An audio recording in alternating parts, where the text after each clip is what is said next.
You're listening to Kempire here on the Kempire Radio Network. When I first started Kempire Radio 15 plus years ago, I had no idea what I was getting myself into.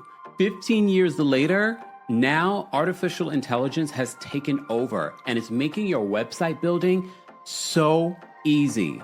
I'm excited to partner with Wix for today's live because Wix was the very first website that I ever used. And even back then, they made it easy. So you can imagine 15 years ago versus 2026, Wix is making it even easier with AI.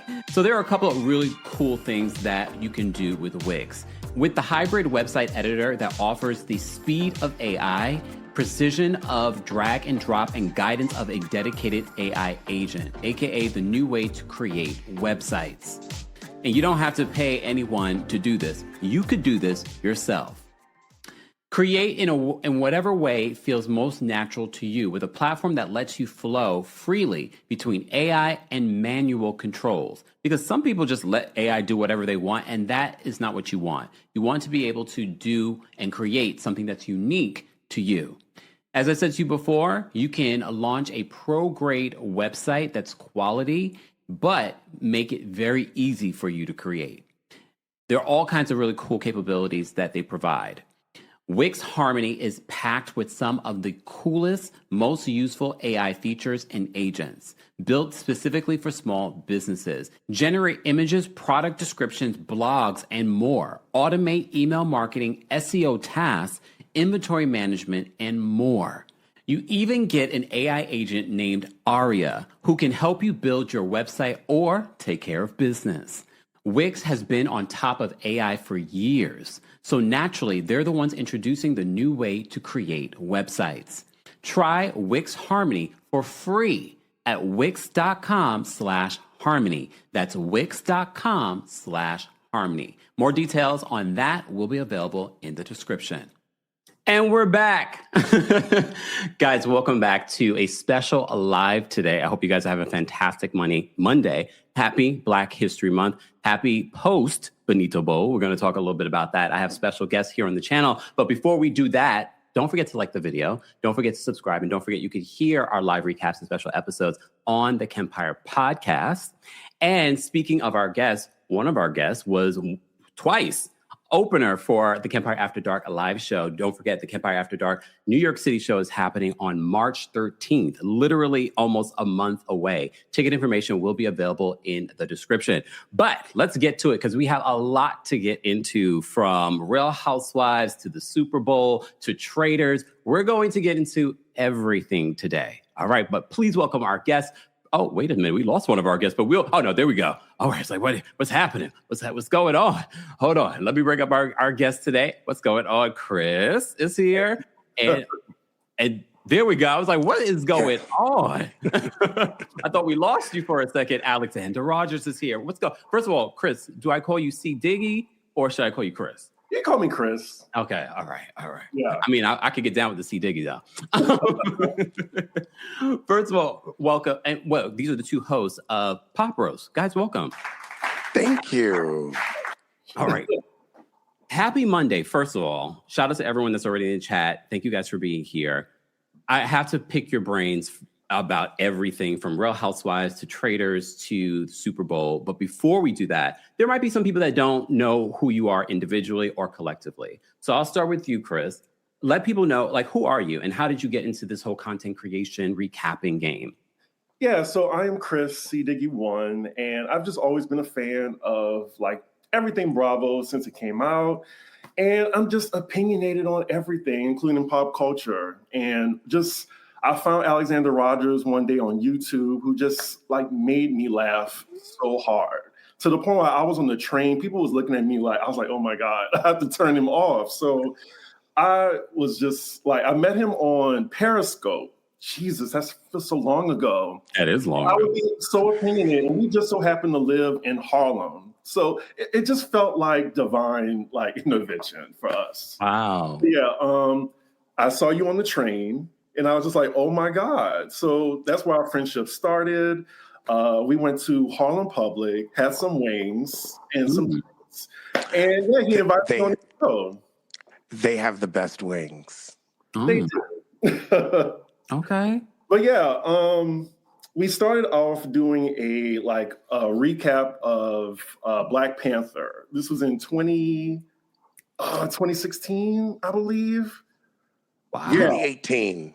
2018. Okay, yeah, 2018. Okay, so then after that, I was just like, can we do something more like, with pop culture, because I have an opinion just like you, and we did that, and it kind of took off from there. I came up with the name Pop Roast, and it was just like we did it weekly. We had like a little podcast distribution, and then once the pandemic happened, I had all this time for myself, and I was just like, he kept telling me to start your own channel, start it. So I finally did it. I took that leap. And it's just been great ever since. I amassed my own following, and then I have my own what is it? March 20th will be my YouTube birthday. I'll be 6. So I'm still a baby YouTuber. I am very humble to be amongst 2 YouTube titans. So I'm just happy to be here. Honestly. That's amazing. So you guys go way back. This is a long friendship.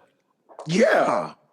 Wow. Really, it's been half of my YouTube life, because my YouTube is 13, maybe 14, going on that. And so we met, it was 2018.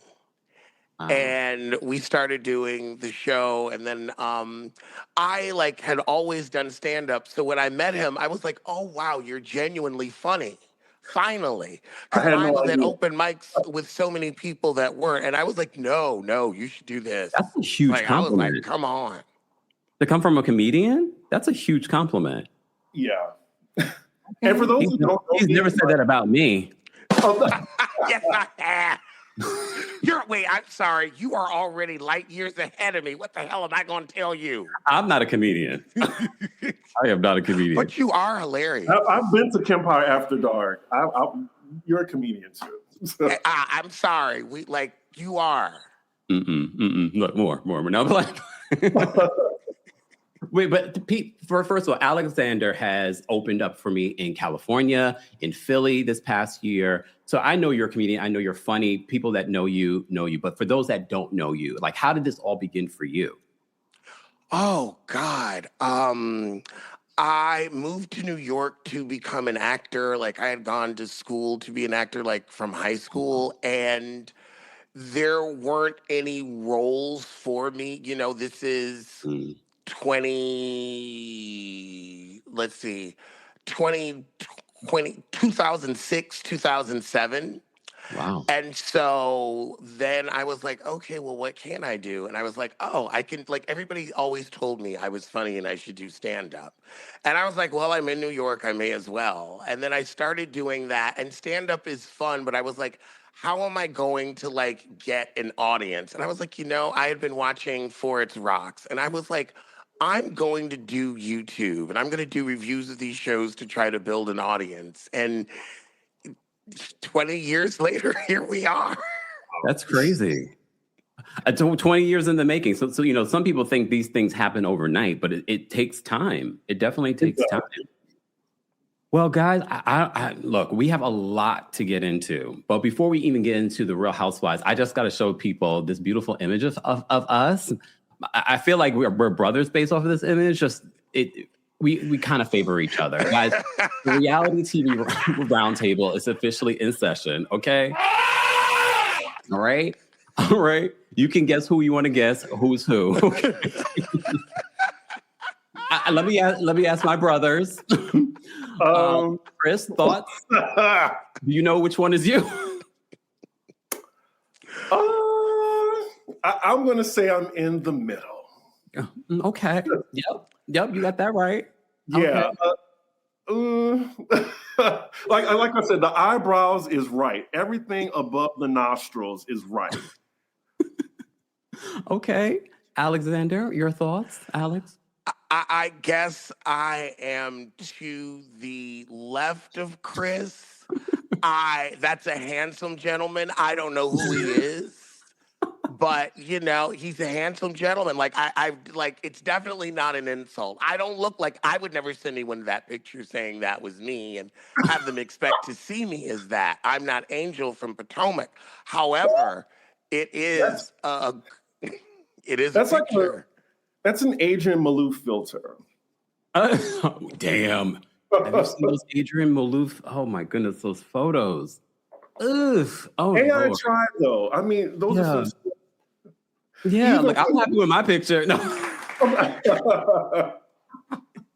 Either way, those are like some handsome gentlemen. Like back and forth, back and forth. Everyone is losing their minds in the chat. Shout out to everyone that's here in the chat. We will get to the traitors of it all, but I'm here with my special guests, Chris and Alexander. More information on them will be available in the description. We will get to more stuff later. I have to start off, though, with the Super Bowl halftime show. Congratulations to the Seahawks who won.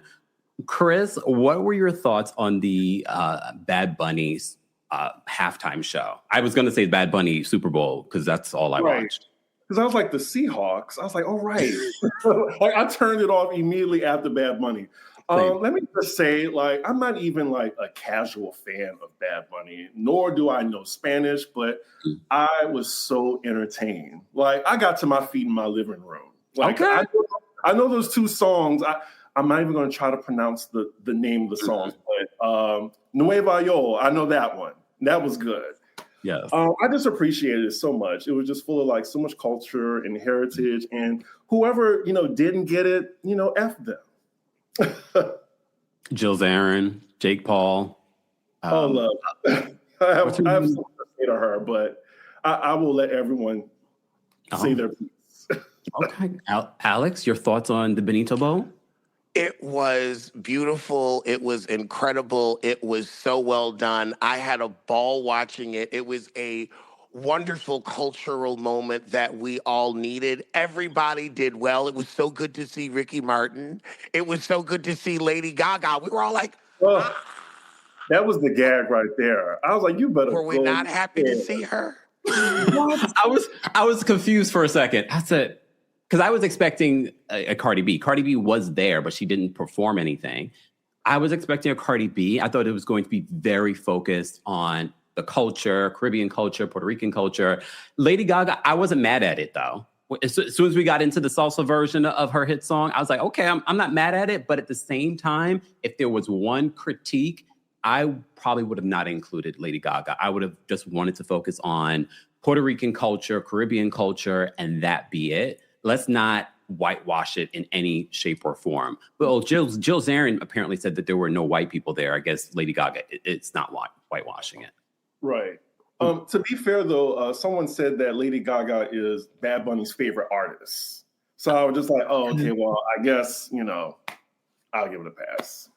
I guess. It just kind of gave me the feeling of, okay, this was the moment when he was dating Kendall. So that I kind of looked at him like, but it's okay. It's okay. It's all right. It's all right. All right. All right. Okay, wait, hold. Foxy Feline says that's a Bruno Mars song though, and he's half PR.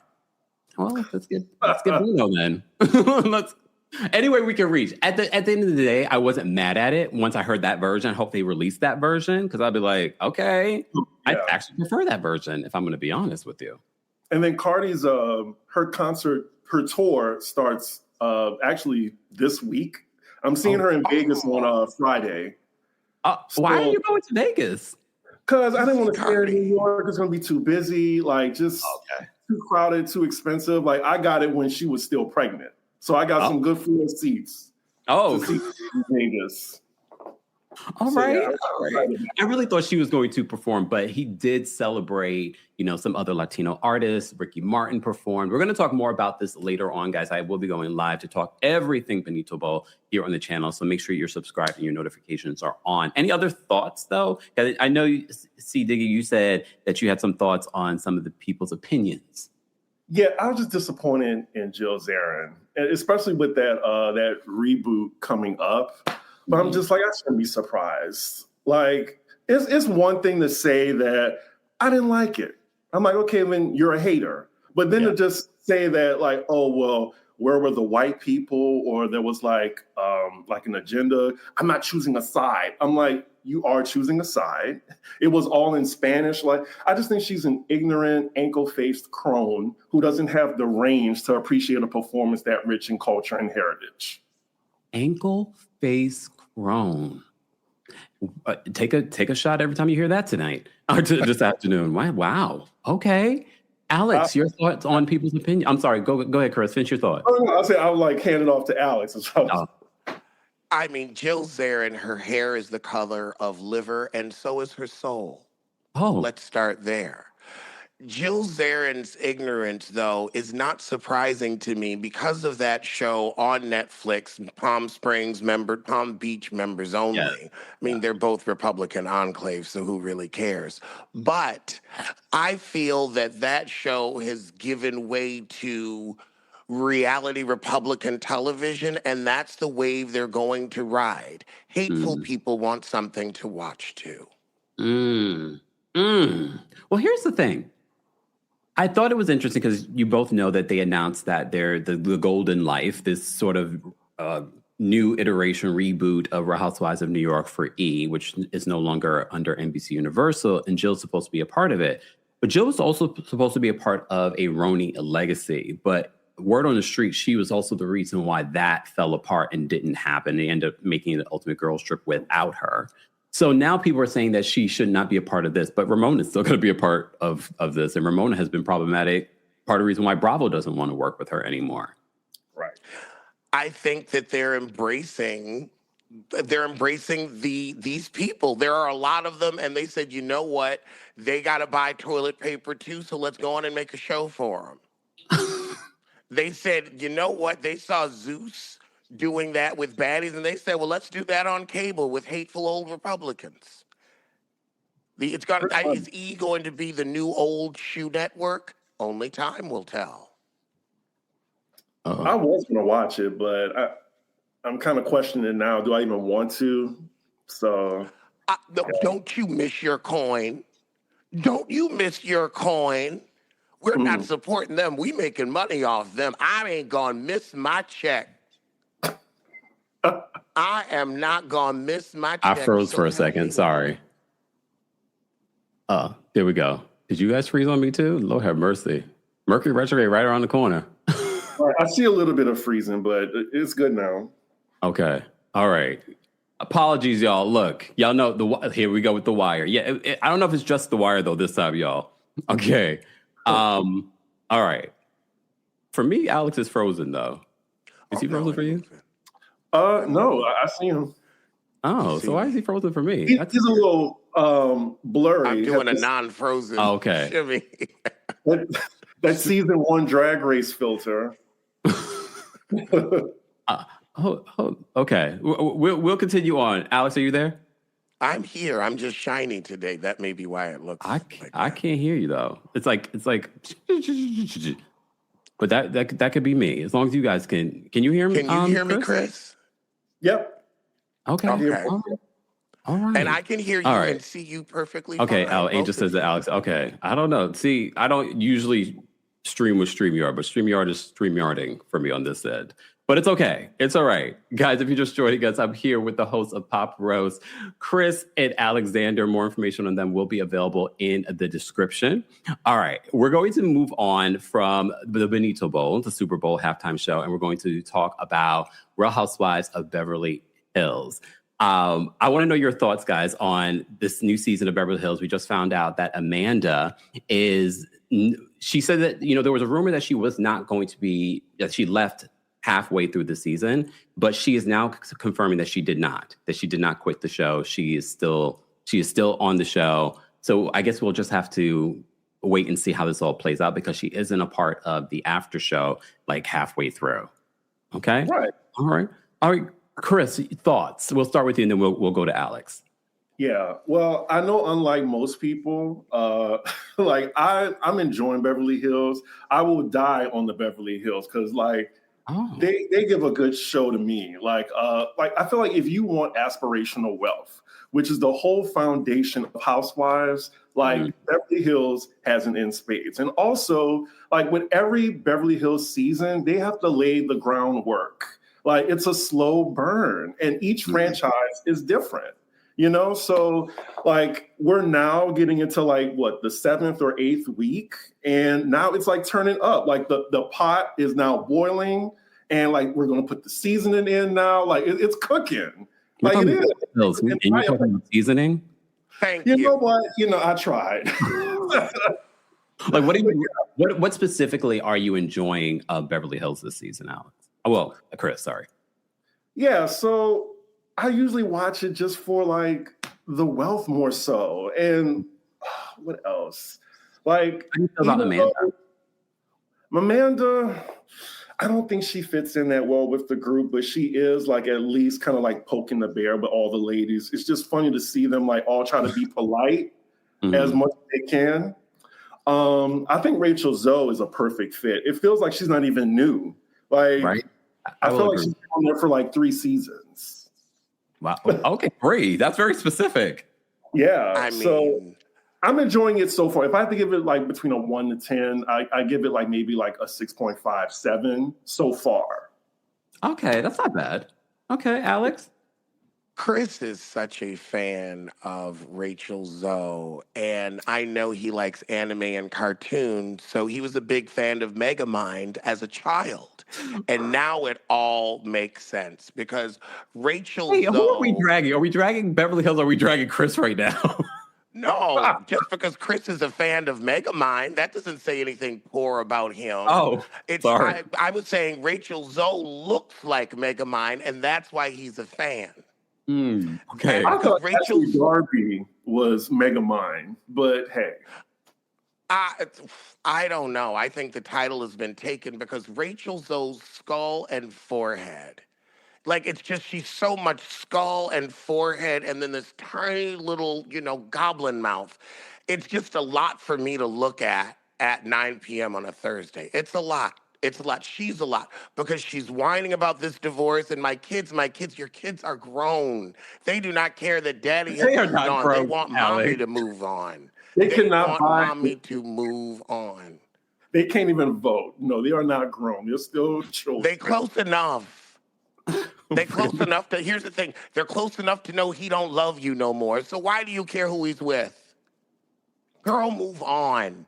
I can't stand no wealthy heifer coming on television to whine about a man that don't love her no more. Pick your self-respect up at the door and do something about it.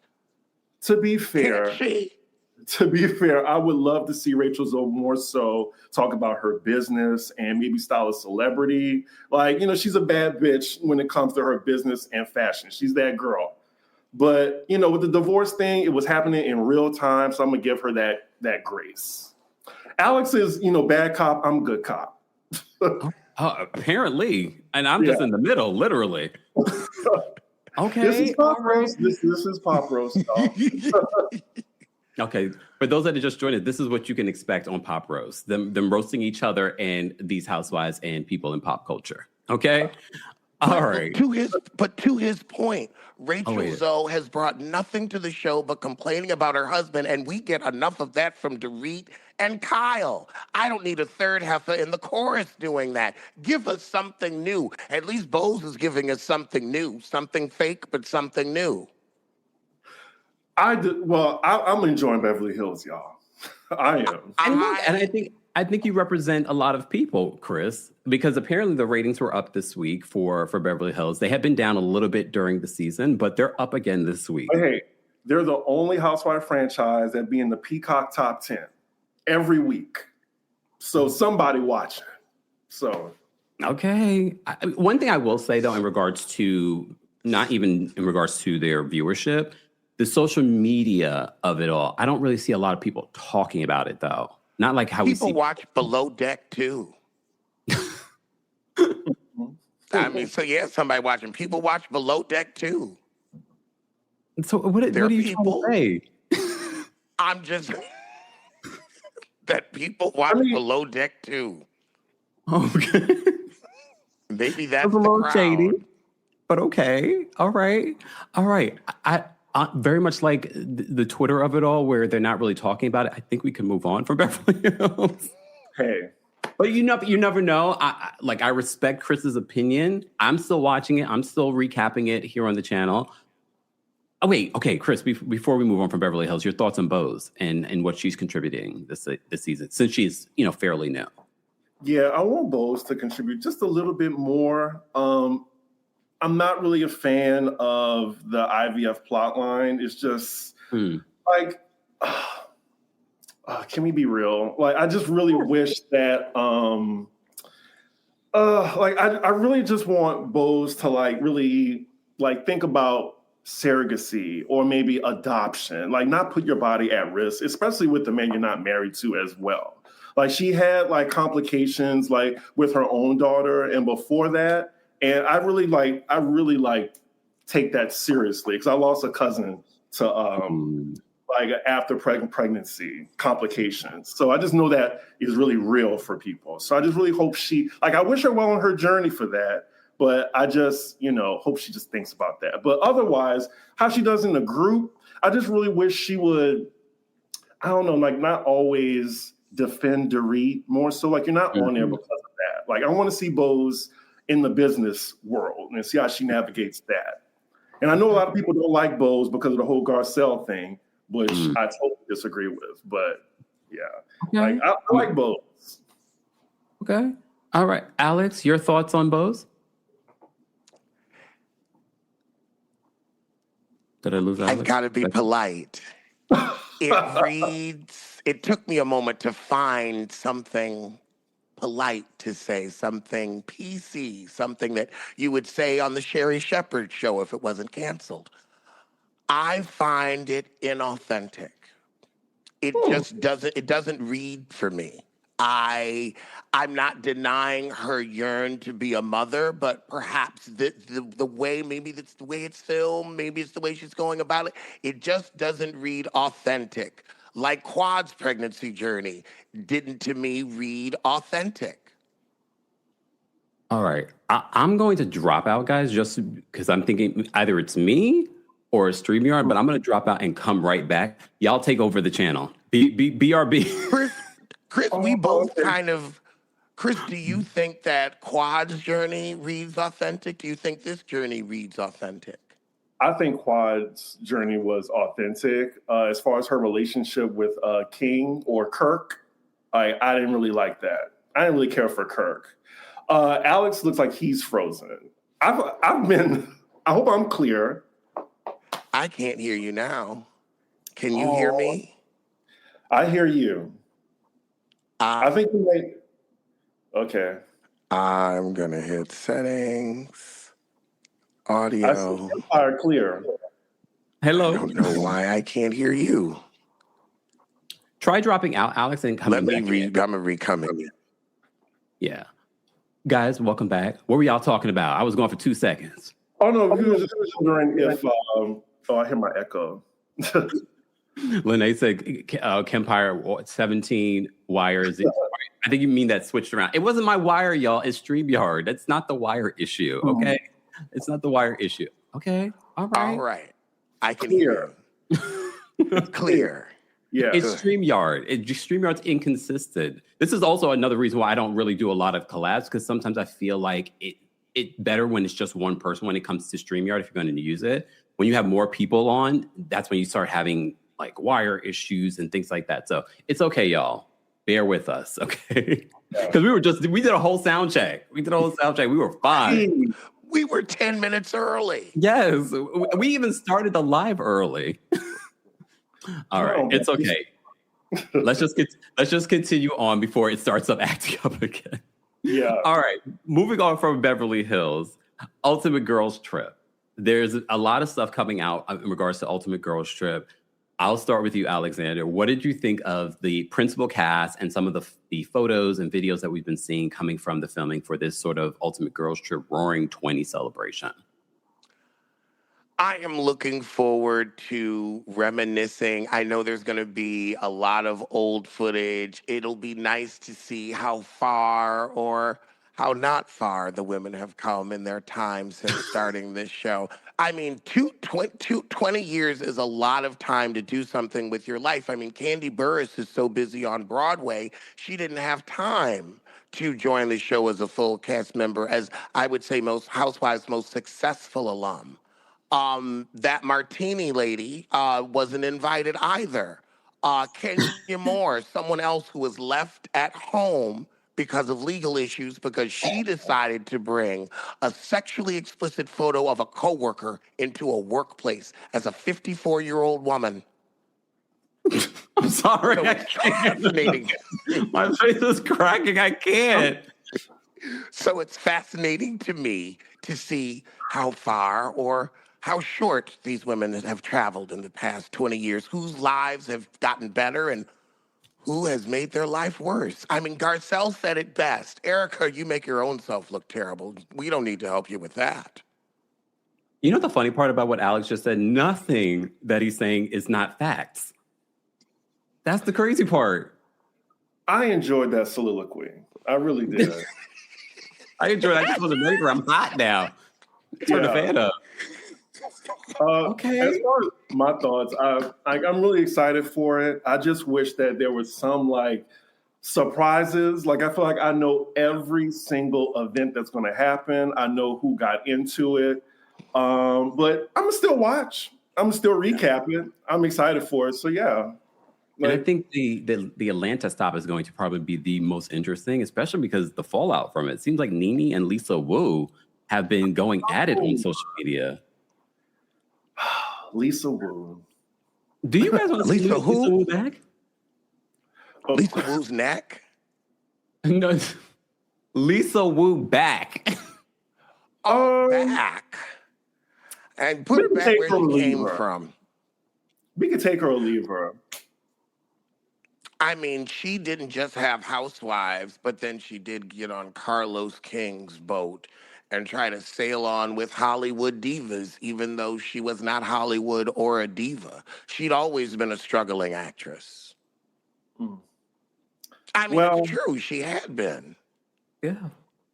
Well, I'm enjoying Nene's presence. It seems like she's happy to be back on the network. She seems very happy. Did you guys see that video of her where you know after it was revealed that she was going to be on and she was like, I was almost like, Nene, blink twice if you need our help. I think she's going to be slowly ushering into the new season of Housewives. I think because she filmed with Portia. I feel like they're going to include that in Atlanta. And my prediction is Nene's going to be in season 18. Really? I think so. I don't believe so. You don't think so?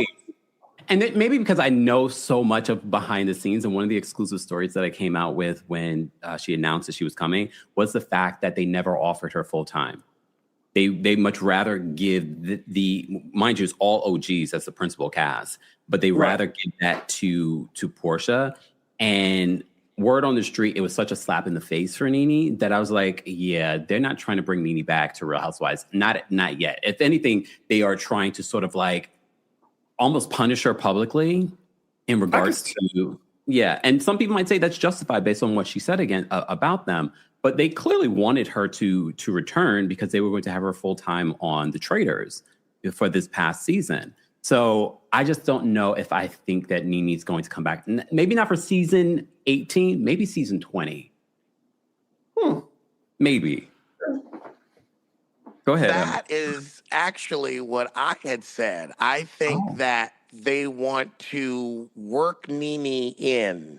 And so it was going to be Traitors, but then she couldn't do it because her son got sick. So let's see how she does a little bit with the ladies before we throw her in there, because her last seasons were horrible. She was awful to watch. She was awful to be around. So it may not even be we're punishing her. It's let's see if you're ready to work with an ensemble cast again without making us roll our eyes and remember why you got sent off to the island of lost children in the first place. And it's interesting because I think people forget the last time that we saw Nene was her closing the laptop. Yeah. So, Yeah. Okay. All right. I mean, look, only time will tell. Very much like what Chris said, we've seen so many pictures, but we don't know what they will edit together because from what I've been hearing, there was so much, just so many housewives in the same room is going to be a lot of energy, from going to BravoCon.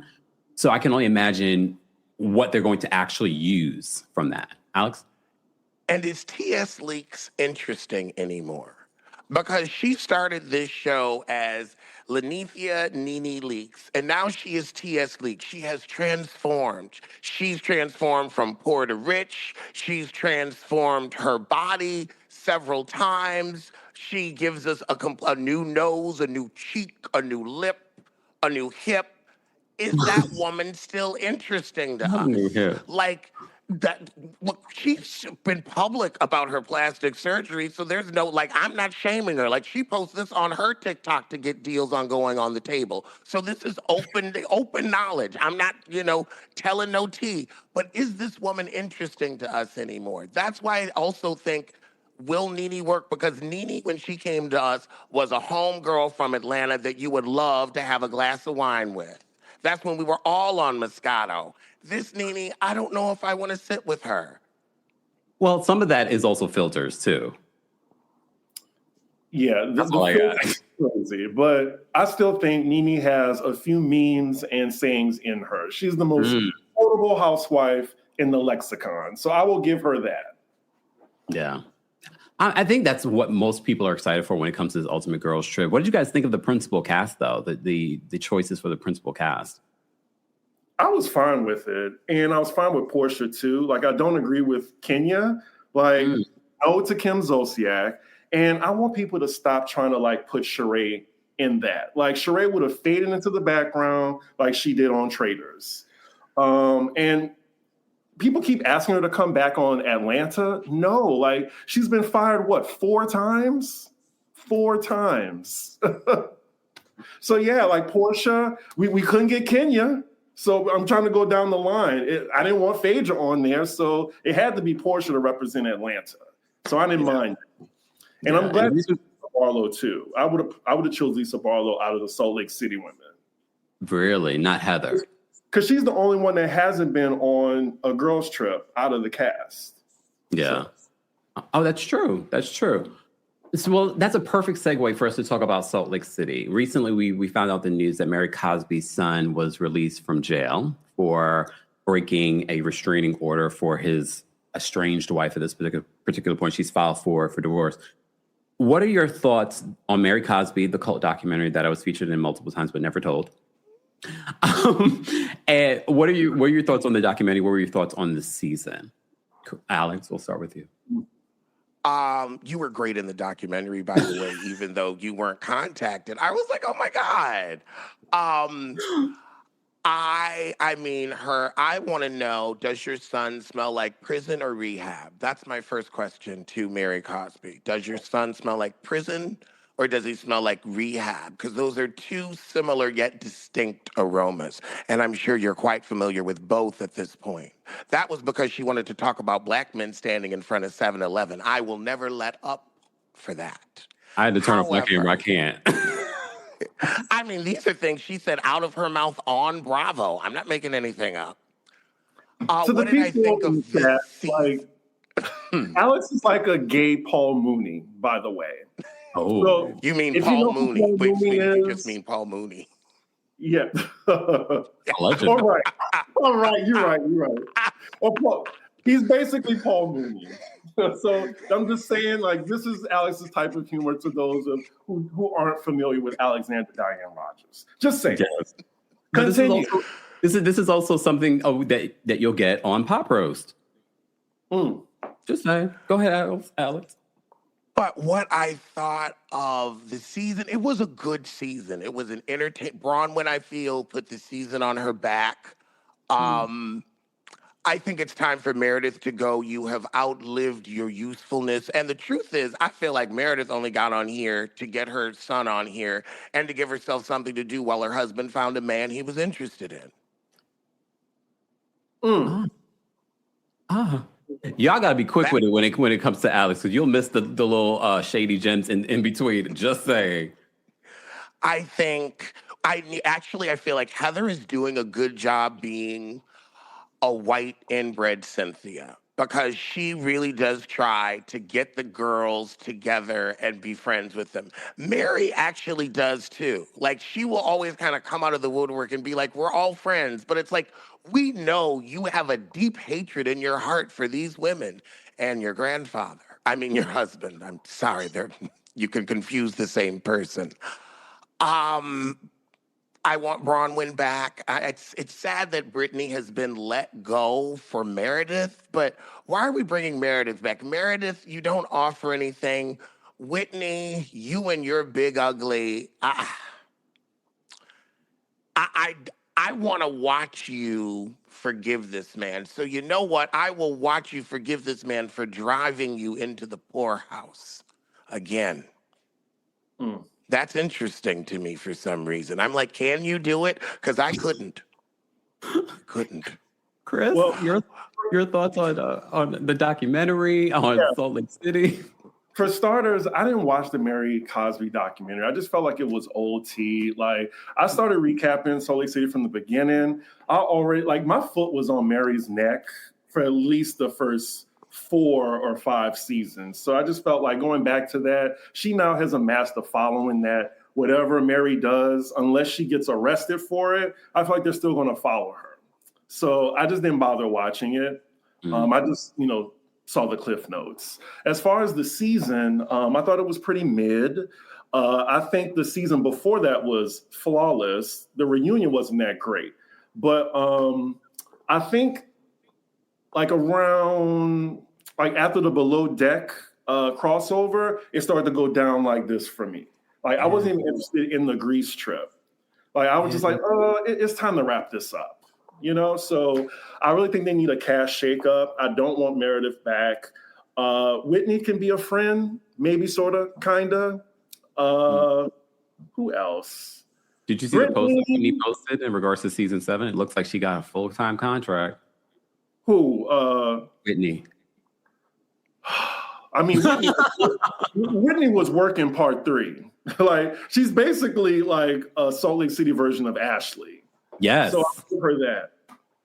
But I just really think they need to add maybe 2 women, drop Meredith, give Lisa a friend, somebody. Well, every person Lisa brings on, they turn into her enemy. Yeah. Angie. Who was it? There was someone else. No, both Angies. Look, both Angies. Yeah, both Angies. Wow. Maybe it's Angie. Maybe it's the name Angie. All right. Look, here are my thoughts on Salt Lake City in regards to the documentary. Run me my check. That's all I got to say. Go ahead, Alex. I just have to ask.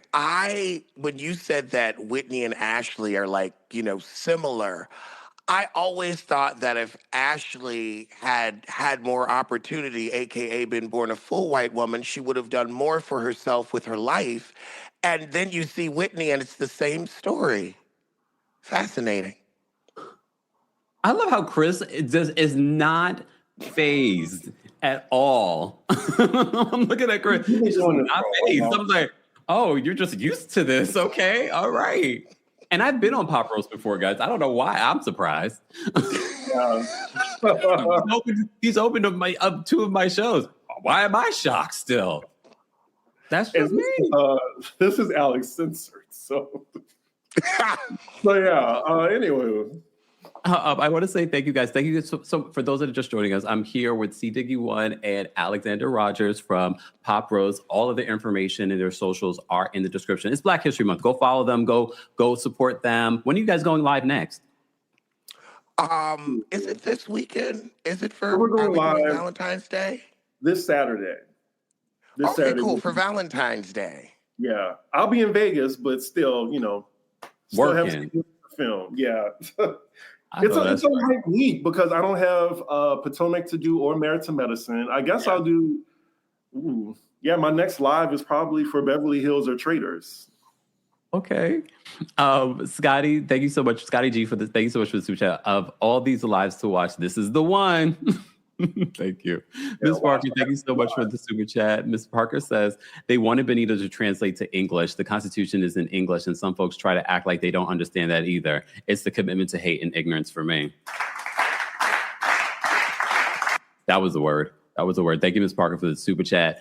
Daphne, thank you so much for the super chat. Daphne says, my 3 faves. I've been looking forward to this. Thank you so much, Daphne. Guys, you can also support just by liking today's video. And don't forget, you can hear this live recap and special episodes in the Kempire podcast. I'm here with our special guest, the host of Pop Rose, C. Diggy One, and Alexander Rodgers. Guys, let's move on from Salt Lake City because I know you're going to have a lot to talk about when it comes to the Traitors, Married to Medicine, and Potomac. But before we do that, shout out to one of our sponsors for today, our friends over at Factor Meals. So I get it. You did not complete your New Year resolution. That's okay. It's not too late. You can start today, and I have the best option for you. You don't have to cook your meals yourself. You can rely on Factor. Factor is the sponsor of today's Live, and I'm so excited because we've been working with Factor for a very long time. I just had some of my meals, and I've tried so many different meal services over the years, and this is one that has stuck for me because at the end of the day, you want food that works for your lifestyle, maybe protein, maybe vegan, or maybe you're on a GLP-1. Factor has something for everyone. And they have different types of meals from breakfast to lunch and dinner and snacks. Cold days, big goals, no time to cook. Factor makes healthy eating easy with fully prepared meals designed by dietitians and crafted by chefs. So eat well without the planning or cooking. They have quality, functional ingredients, including lean proteins, colorful veggies, whole food ingredients, and healthy fats. That's the most important thing for me is that you can rely on whatever you're eating with Factor. You know that's going to be quality and not something loaded with things that are not good for you. No refined sugars, no artificial sweeteners, no refined seed oils. They have rotating weekly meals to keep things fresh and delicious through winter. Options include high protein, calorie smart, Mediterranean diet, GLP-1 support, and ready-to-eat salads. And of course, I always get you a deal.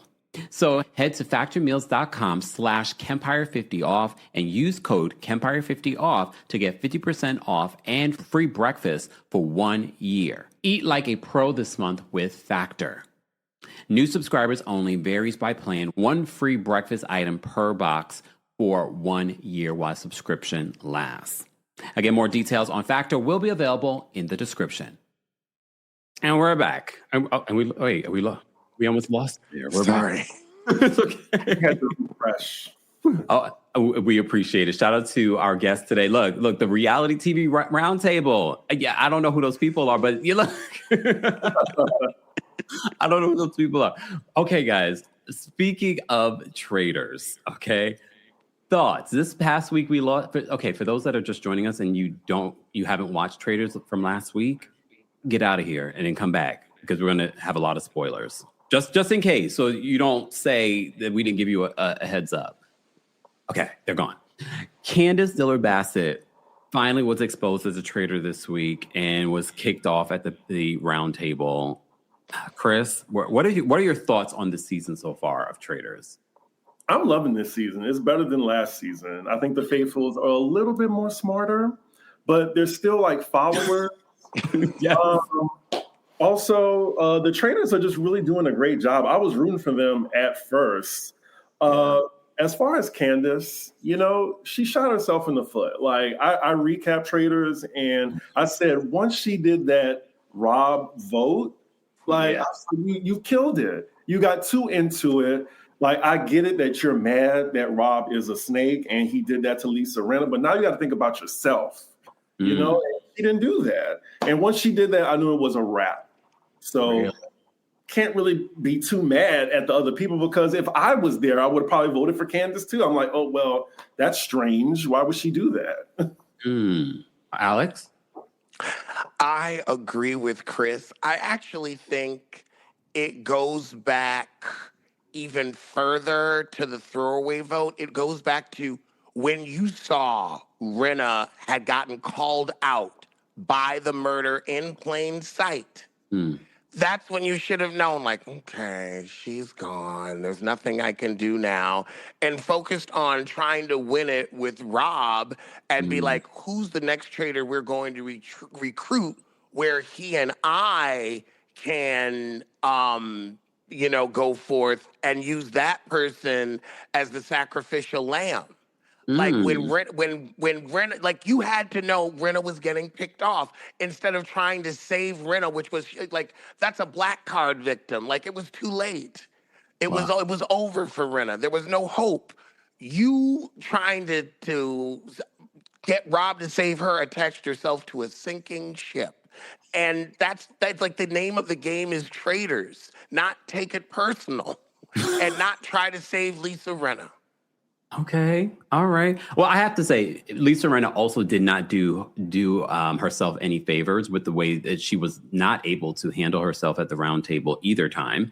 I feel like you're right. It did become a sinking ship at that particular point. I do feel like, based off the edit, because we're watching an edited show, it did seem like Candace was doing a little too much speaking for Lisa Rinna, and the whole. Oh my gosh, what did you guys think of Colton? I see Colton is so grateful that Lisa Rinna and the network spoke out on his behalf because, he was receiving, well, according to him, he was receiving threats and things like that. I'm not here for that white fragility. I'm sorry. Like, miss me with that. I'm glad Candace at least did her big one and got him off the show. Yes. Like, I'm We just all not. think. I'm not. It is what it is. Oh, damn. My question is, why are so many people of color listening to him? That's my question to them, not to Colton. My question is to why are these other people listening to him? Why is that who they're turning to? So I'm asking about the other people of color. Like, why are they listening? Although, also, I want people to remember with, like, one, Portia did kind of throw herself out by saying, when I murdered. Everybody playing that game. In the first round, your ass was gone 265 days. You did that to yourself. Race ain't had shit to do with it. That was you. And nobody but. I would have defended, if I was at that round table, I would have defended Portia because I would have brought up all those examples. She misspeaks all the time, guys. She believed that there's 265 days in the year. She also says that she believed that the Underground Railroad is an actual railroad. I would have brought up every time she's misspoken over the years when she called Kim Zolciak's daughter, that whole daughter. Like, I would have brought up everything. She does not know what she's doing, y'all. And then she would be like, this. And then when Tiffany got voted out, people want to blame Colton. That was Eric. Eric, the singer. Eric, the one that said, I know pitch. I know sound. People started voting after that. Colton just brought her up. He didn't even have that information. Eric brought that to the round table, and he said, I'm going to drop a bomb. So it was Eric that got rid of Tiffany. He still led the charge, and they were still trying to ostracize Ron for his Portia decision. And I'm like, well, Colton, he didn't even give a shit or have any type of. I'm sorry, I didn't mean to curse. It's okay. He didn't even care, but like they still was on Ron. Like I didn't get that.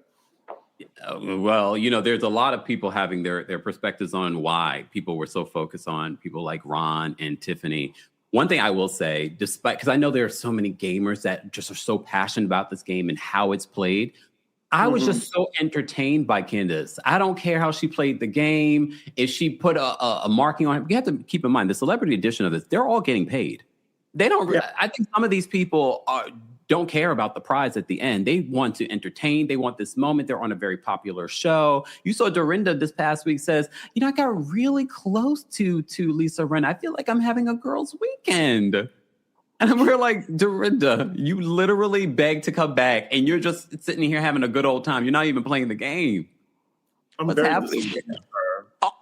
They also do need to, like, there is a level of, income disparity where it's like Dorinda owns Bluestone Manor. Like, she is always going to be playing that game for fun. You don't need to win. Candace, you were born rich. You did a whole show about your generational wealth for years upon end. You don't need the money either. Rob got on Love Island and happened to win or become a fan favorite. He needs the cash. The gamers also, they don't have the same following and steady season income that you do when you're a housewife. They need the income as well. So they're playing a different game. Now, when you're on Bravo, you're playing to likability. They're playing for the money.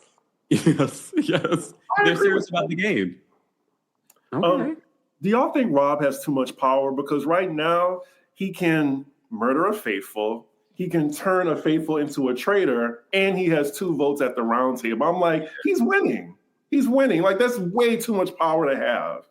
Do you think that I kind of thought there was some production manipulation too, because with the whole murder in plain sight, how was Rob going to wear that brooch? It had to be either one of the ladies on the Traitors team. So I feel like they were kind of protecting Rob with that murder in plain sight, because all he had to sit down and do was eat that damn boiled egg and just chill. Yeah. Lisa was working. Like, Lisa did that so smooth. Like, I was cheering her on. And I also didn't think it was fair for Jam Jam to say, Lisa killed me. Lisa, the cheek. Like, that's not fair. Anyway. And it wasn't that. It wasn't even that.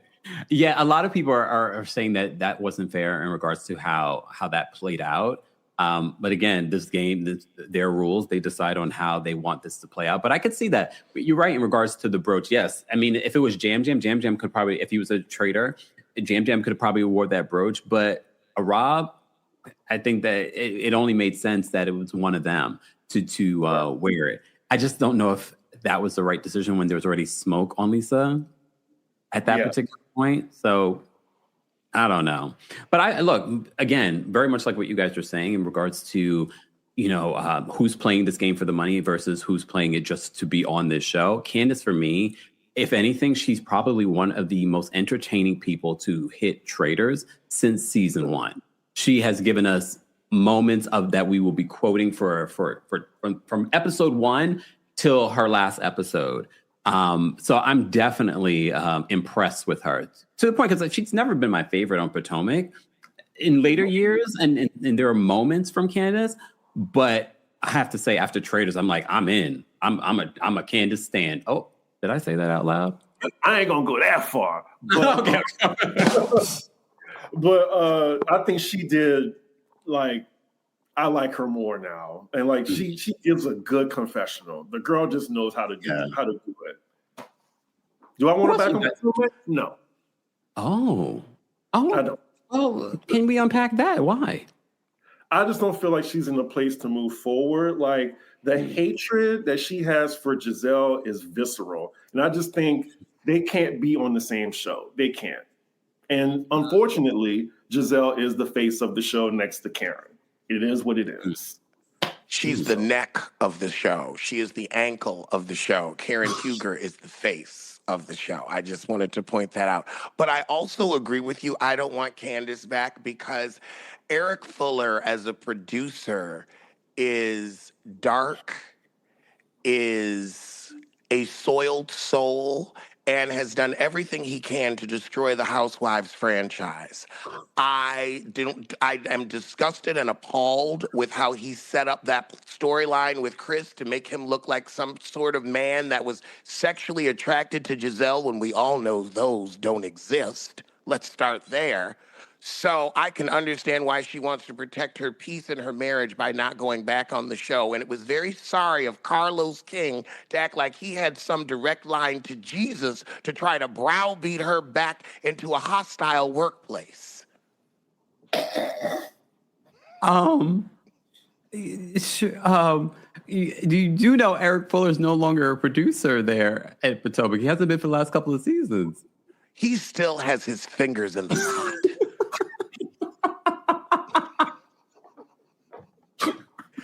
That whole production, like Candace has alluded that other people that were working there when that happened are still working there. So that production team tried to paint that man like he tried to do something to Giselle. No, No. Stay away from people like that. You end up on Snap with stuff like that. Mm-mm. No. Okay, I have to take a sidebar in regards to the conversation because you mentioned Carlos King and you have like a running beef with Carlos. Can you explain where that stems from? Because I know we've talked about it before, but now I for the audience that doesn't know. In the words of Claire Huxtable, just for the record, just for the record, I started the Allegedly show in 2018. Carlos King came to YouTube 2020 something, like Recently. after. Yeah. Started and I saw him on YouTube and I was like, hey, like I've always been a fan of Carlos and his shows. I even have a video selling it in the NYC spinoff about his show selling it in the ATL. And he like commented on it, sell it, baby. Like it was fine. I start getting these comments. Carlos King is stealing your theme song because my Allegedly show had a little theme song. Or, well, he's stealing. And I'm like, what are you talking about? And they're saying on his show, he's saying allegedly, just like you. And it's several people. And so I go to the channel, and who do I see but him interviewing Needy Leaks with an allegedly T-shirt on and then holding an allegedly mug. And I'm looking at him like, why are you trying to steal my show, my brand that I've been doing? Like, really? Really, girl? I'm not completely shocked because I've had people come back to me like, I think Carlos is using some of the things that you do on your channel. I'm like, well, okay. A little bit, yeah. The allegedly, like, that's Alexander Rodgers, if you're familiar. So, yeah, I was like, But yeah. That's the context, y'all. There we go. Okay. Thank you for asking. I had to ask because, since we're talking about Carlos King, Carlos has his collaboration with Dr. Heavenly. So I think that's and did we cover everything in regards to Traitors that you guys wanted to share before we move on to my fellow traders here? I love that photo. I'll send it to you guys in the DMs. Guys, you're just joining us. I'm here with the host of Pop Roast, Alexander Rodgers, and C Diggy One. They both have their own YouTube channels as well and their own social media, so make sure you're following them. All that information will be available in the description. Happy Black History Month. Happy post Benito Bo. We'll be talking about that a little bit later on today. Let's move on and talk about Married to Medicine, since we were talking about Carlos, and Carlos has his collaboration with Dr. Heavenly. Okay, so this new season of Married to Medicine is doing quite well for them. I'm seeing a lot of positive reviews. The viewership is up without Phaedra. Chris, thoughts on this new season? What's standing out to you? I will always give Married to Medicine their flowers. Like, 12 seasons in, they're still the most consistent cast on Bravo. I recapped every episode this season, and they're on their way to like a flawless season. Every single episode on a scale of 1 to 10 has been at least like an 8 or 9 for me, and I've been enjoying it. Like, I just feel like there's just real friendships behind it. Also, I need Simone to stop trusting Heavenly. Heavenly is not a trustworthy person. But otherwise, like Toya has definitely been carrying the season on her back because Heavenly, she's putting that friend role. But, Toya, she still is the force multiplier or whatever someone said. I would give it to Toya. And then Simone is just really like being transparent. Like I don't need to know that she's wet, but I mean, she told me she let us all know that. But yeah, like they are killing it right now, and I'm enjoying it a lot. Okay. Alex? I feel like the theme of this season is the underbite versus the overbite. Heavenly versus Simone. Oh. The underbite versus the overbite. Simone is being transparent. And I just wish that in her transparency, she would open the closet door and come out. You have not wanted to be with Cecil for a minute. I don't believe her when she said, oh, we're still having a great sex life. You weren't having a great sex life when he was hanging out with a lesbian. Why would you be having a great one? That's what happened. Why would you be having a great one now? Because you and Jackie stopped stooping? Is that what happened? Maybe because you and Jackie finally broke up, now you got room for him in your life? I don't buy it. You can't stand that man, because if you loved him, you'd want to spend your retirement on him and with him. But you don't. You're tired of, quote unquote, financially carrying him because you look at all of them as burdens. And that's fine. Go live your lesbian life, but just stop lying about it. Well, here's the thing. Over the weekend, a couple of updates for the people that didn't, since the last time we talked about Married to Medicine, we talked about that Dr. Simone had unfollowed Dr. Jackie. They since, Dr. Simone has since refollowed Dr. Jackie. And that came after the past reunion, which was interesting, the seating chart where Dr. Jackie and Dr. Simone were not sitting next to Andy, which is their mainstay for a while now. So I thought that was interesting. But I am getting vibes that, very much like Dr. Contessa was gaslighting the audience about her relationship with Dr. Scott, now Dr. Jackie's defending Cecil on social media, where a person says, Dr. Simone is a gift. We all just hope you pay. We all just hope you paid the bill, Cecil. Do you earn money? Laughing face emoji. Then Dr. Simone responds and says, he has 2 jobs and a retirement account that is full. What's your financial status? Never mind.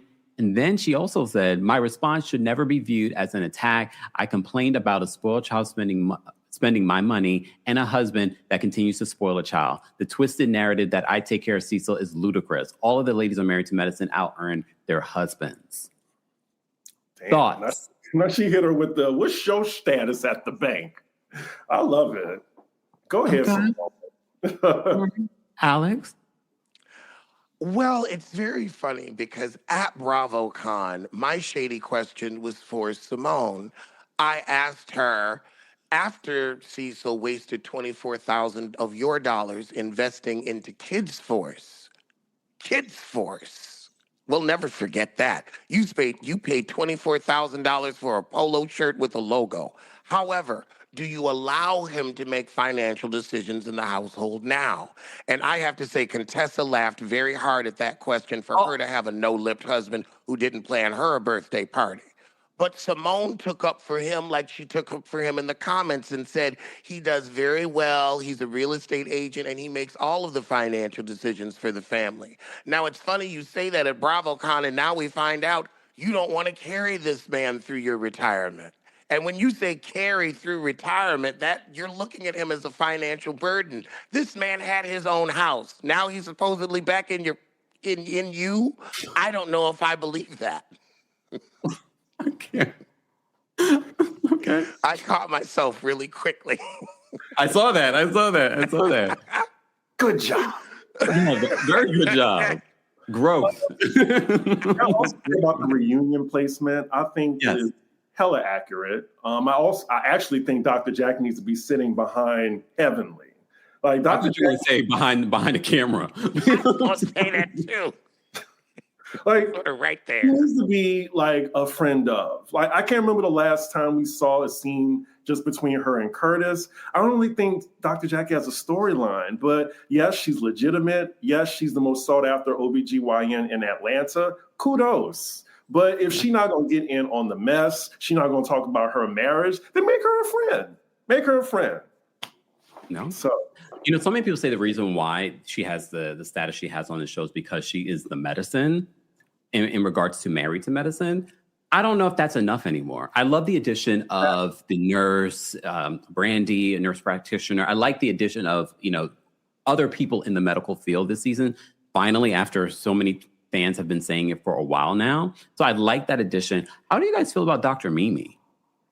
So I'm enjoying the newbies so far. It took them a while to clock in, but it was around 6 weeks in. I was like, finally, they're getting into it. Brandy, like, she's working more than Dr. Mimi. Dr. Mimi, to me, is trying to be Jackie 2.0. Like, she's trying to, like, diagnose the women, try to tell them what to do, like, use these words. But I don't see how she's trying to warn Brandy about Toya when you're trying to link yourself to Heavenly.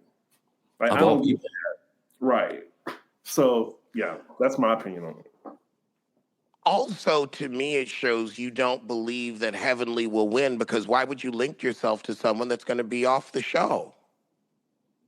Okay. I don't think that she could do the show as a congresswoman. Yeah.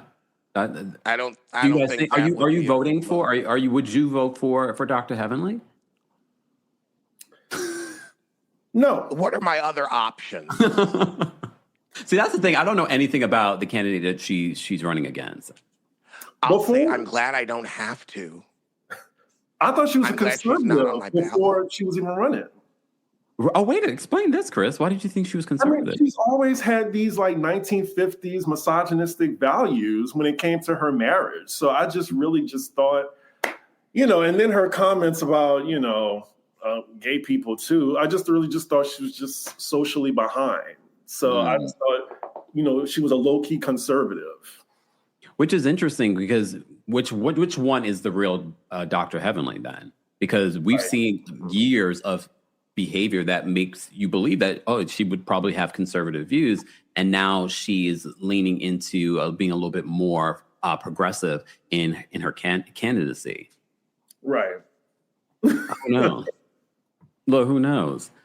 Well, okay. Quad and King have broken up. Kirk. And that, yeah, sure. Right. Kirk King. Sorry. Kirk. He ain't Kirk, nobody King. In my opinion. Well, he revealed on social media that he left that situation. And then, of course, Quad released her statement to TMZ, said they mutually decided to end their relationship, but they were on a journey, of IVF journey together, very similar to what we're seeing in Beverly Hills with Keely and Bozoma St. John. And now we're seeing that Quad and King have broken up, assuming that the whole baby journey of it all also ended after their last conversation. I can just see where Alex face. Alex, what are your thoughts on the Quad and Kirk of it all? Before Alex speaks, I just want to say we've been disagreeing all the time on whether Quad's storyline was real. I was like, this woman is not going to stick her belly and go through all this for a plot line. In my opinion, go to Africa. Like, I just think that's my opinion. But yes, go Alex. And I think that's valid. But before we go to Alex, but do you think that she wanted to have the baby, not necessarily with Kirk, but the Kirk of it all was just the storyline, but the baby was the real part? Right. I think the baby was the real part. Okay. Alex, we have to get our thoughts out before Alex comes in and then obliterates it all. You know what's interesting? If you go to any Walgreens or CVS near you, you can purchase a hypodermic needle for a diabetic supply kit and act as if you are injecting yourself on camera, but that needle never breaks the skin. You know you could do that and get paid over $300,000 after taxes for the season if you're on a show like Married to Medicine, and have been for a while. You could also go to Ghana and say you're going to visit for fertility, but just take a vacation because cameras aren't following you and nobody's going to tell. That could happen. That's possible. Oh. And that's a great way for $300,000 after taxes. Would you do it? Would you go down to your Walgreens and get that diabetic kit so you could have that hypodermic needle when cameras showed up? Because you don't have to break the skin. You don't have to break the skin. I believe that is what happened. I'm sorry. Quad, I don't believe you. I'm not saying you're a bad person. I don't think you wanted a child with King. This is a 45-year-old woman. You're trying to be a baby mama 10 yards from 50? Are you effing serious? 10 yards from 50? One, at this age, you're already starting to tire out. It's like you might want kids. I get that. It's possible. You waited. You didn't want to have them with that rodent you were married to, so you waited. But another 10 years? Simone was like, girl, can you freeze some eggs? Did you listen? No, because I don't think you really wanted them. I think this is giving you something to talk about on this show, and that's that. Well. Oh. I mean, look, I think Alex's opinion is what I've seen a lot on social media, that people do believe that it wasn't a real storyline. When I did a video talking about them breaking up, I saw a lot of people saying, oh, and there goes the contract is up. The story, it's not real. And I was just like, oh, so a lot of people feel this way. Yeah, I remember back in the day, like Quad just did not want to have a baby with Dr. G, unfortunately. She did not like that man, even when she was married to him. Well, could you blame her? No. I do miss though Greg being on the show because I love to imitate Greg. Can you do an imitation for us here? I've heard about your imitation. Oh, go ahead. I'm sorry. Shit, I gotta be free. I'm a man, just a man. Or when he said, if I take my pants down, they ain't coming up. That. I miss. Oh, damn. That's really good. I know. He said, I know. People like to request that. I'm just like. Apparently. I was going to play the song. That's it. That's all y'all get. Chris, how long have you been taking care of her? Oh, I don't remember the phrase actually for that one. Since the day I met her. Yeah, I remember now. I remember. I also love, like, Married to Medicine has the best, like, Simone. You're out of control. Buying houses and cars with your raggedy, broke ass. Bitches are looking for you. Anyway. If you guys are just joining us and you're enjoying what you're watching, first like the video and then follow our guests, Alexander Rodgers and C. Diggy1. They both are YouTube content creators, but they have also their social media following as well. All the information will be available in the description. This is a special Monday Live with our two guests. Happy Black History Month. Guys, don't forget to like the video. Before we move on though, in regards to what's happening between Dr. Jackie and Dr. Simone and Dr. Heavenly, and what we saw play out between Dr. Simone and Heavenly coming to production apparently, and the network saying that she was unhinged and she cursed me out and all. And then when we see the video, that's not what happened with Dr. Simone. But Dr. Jackie can't seem, even recently on Watch What Happens Live, can't seem to defend her friend of how many years. Yeah. Dr. Jackie is, it's giving fecal. It's just giving straight up fecal. You're treating Simone like a feces, and I'm tired of it. Like, I'm tired of Jackie treating her like that. I'm tired of Jackie being a feces. When you meet a woman and the first thing you say to her is, do you have a thyroid issue, and you're not in an emergency room? If she had decked you, it would have been so appropriate and needed. But because you're the face of osteoporosis, everyone is afraid to give you the slap that you deserve. So I would like to say that on my Patreon, I was recapping old Married to Medicine episodes, and I just totally forgot, like, how fat-phobic Dr. Jackie was. Like, if y'all go back and look at that, like how she's like, it was like a plus size pageant girl that she was like accosting for being like, oh, well, you know, we're not about to celebrate that, or you know that, right? Like, to her face. Yeah. So Jackie has been that way. But as far as their friendship, I totally understand like what Simone's going through. Like, my best friend of 20 years is befriending someone like this. And I think it all started because someone brought this up. This is a really good point. Like, back in the day, right? Remember when Simone organized that trip to where Curtis Hilton Head? Yeah, and I think that's where the break happened. And I feel like their friendship has never been the same since. That was it? I think that's where like the crack happened, and just for Heavenly to slither in and befriend Jackie. That's why I think it first started. So. What do you think? Also with Buffy too. Yeah, someone pointed that out. Oh, yeah. The Buffy of it all. Alex, where do you think it started for the breakdown of Dr. Simone and Dr. Jackie's friendship? After they got Mariah off the show, they didn't have a common enemy. Oh. And that's what their friend was about. That's what I saw their friendship as being about. But I also, I really did think they gonna come out. I thought Dr. Jackie just pulled the cord. Knows. It's okay. It's all right. We'll get Alex back. He needed to be on a time. That is so funny to me. Well, here's the thing. I do feel like because they've been doing this for so long, they know how to start the trouble and then be able to resolve the trouble really quickly instead of us being stuck talking about that. Go ahead, Alex. Sorry. It's okay. Okay, sorry about that. I really did the way Jackie and Simone were those first few seasons. I thought they were girlfriends. They were giving girlfriends, like Marie and Essie on Bell Collective give, y'all have a little more going on than meets the eye. And I was like, okay, it's Atlanta. Y'all are girls from a certain generation. I understand why you decided to have children. I get it.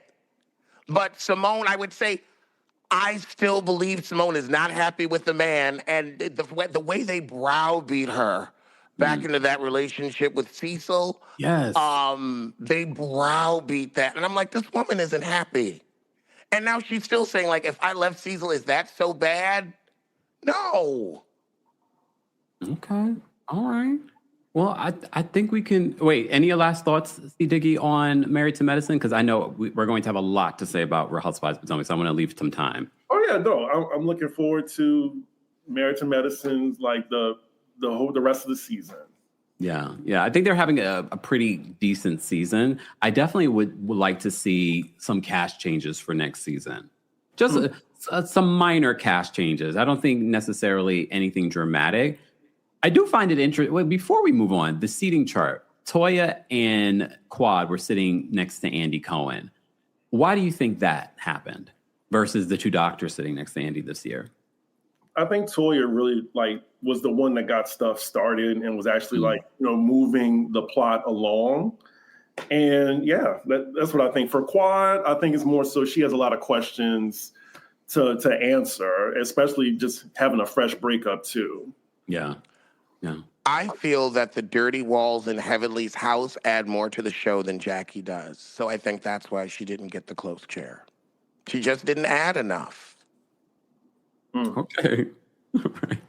Wait, I have the speculation on Dr. Heavenly and her being a friend of this season. Do you think the friend of has to do with the fact that she's running for political office, or do you think it because she didn't want to talk about everything that's really happening when it comes to her son?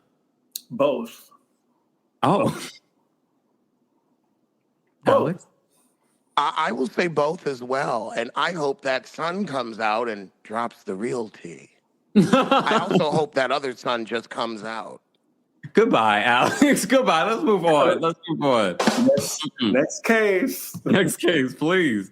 All right, guys, if you're just joining us, don't forget to like the video. It's easy free way of supporting not just my channel, but other channels as well. Sissy Nicole or Sis Nicole, I'm sorry, says, I'm loving Alex. I feel like he's Kempire's inner monologue. Maybe, but I'll never admit it. Daphne, thank you so much for the super chat. Daphne says, did you guys see that Rob the Throb's thoughts on Karen's interview with Andy? Who's Rob the Throb's thoughts? She basically said that Karen didn't take accountability. Oh, you mean, we're going to play the clip because I do have it. I was like, wait, who's Rob the Throb? That's what I call her. Oh, because I was like, wait. We call her regular Robin around these parts, Daphne. I was so confused. They knew what they were doing. They're trying to get a rise out of Alex because he does not see her for Miss Robin Dixon. Well, when I asked her at BravoCon, I went, I flew 3,000 miles from my house. We paid $8,000 to get in. Then we got to stand in line. I finally get in front of your dumpy looking self, your homely self. And I ask you, do you regret telling your business on a paywall on Patreon rather than being honest on the show, and that's what got you fired from Housewives of Potomac? And everyone gasped, but she had the nerve to say, I'm here to talk about traitors. I'm not going to answer that. Fortunately, the audience audibly booed her. It wasn't just me. They booed her. You can hear it. You can hear it. And it's funny. But why do you think you're at BravoCon? Because of your Traitors performance where you also, like Sheree, faded into the background? No. You were on Housewives of Potomac because you were letting your husband cheat in peace after you bankrupted him. So let's talk about that. Let's talk about your real issues, Robin. Noda Queen, thank you so much for the super chat. Noda Queen says, Rob, we're talking about Rob from the Traitors. Rob comes from money too. That farm hick shtick is just a performance. I can see that. Okay. All right. Well, since we're talking about regular Robin, that's what we call her around here, I want to play the clip that everyone's talking about in regards to what she had to say when it comes to Karen's one-on-one interview, and then we will share the thoughts of our guests. All right? All right. Where is the clip? Here it is. I saw the same person, from years prior, the same person that I've known from over the years. That was the same person who did that interview. What do you mean by that? A lot of the same, like, deflection. Oh, okay. Not, I feel like there was some accountability, but not in like a, what I wanted to really see from her was like a sincere apology or a sincere acknowledgement of drunk driving is never okay. Yeah. I apologize to all of the, all the victims and victims' families, of drunk drivers. Like, this is a really serious matter. Like, I really wanted to see her attack that topic. Yeah. And just kind of like say, like, what I did is never acceptable, blah, blah, blah, blah, blah. And what I felt like I saw was like a lot of blame shifting, and a lot of deflection. And then a lot of trying to, like, I don't know, it was weird. It was like she almost didn't want to embrace the alcoholism part and was putting it more on like the prescription drugs. And I felt like that in a way was kind of trying to blame whomever prescribed her these drugs.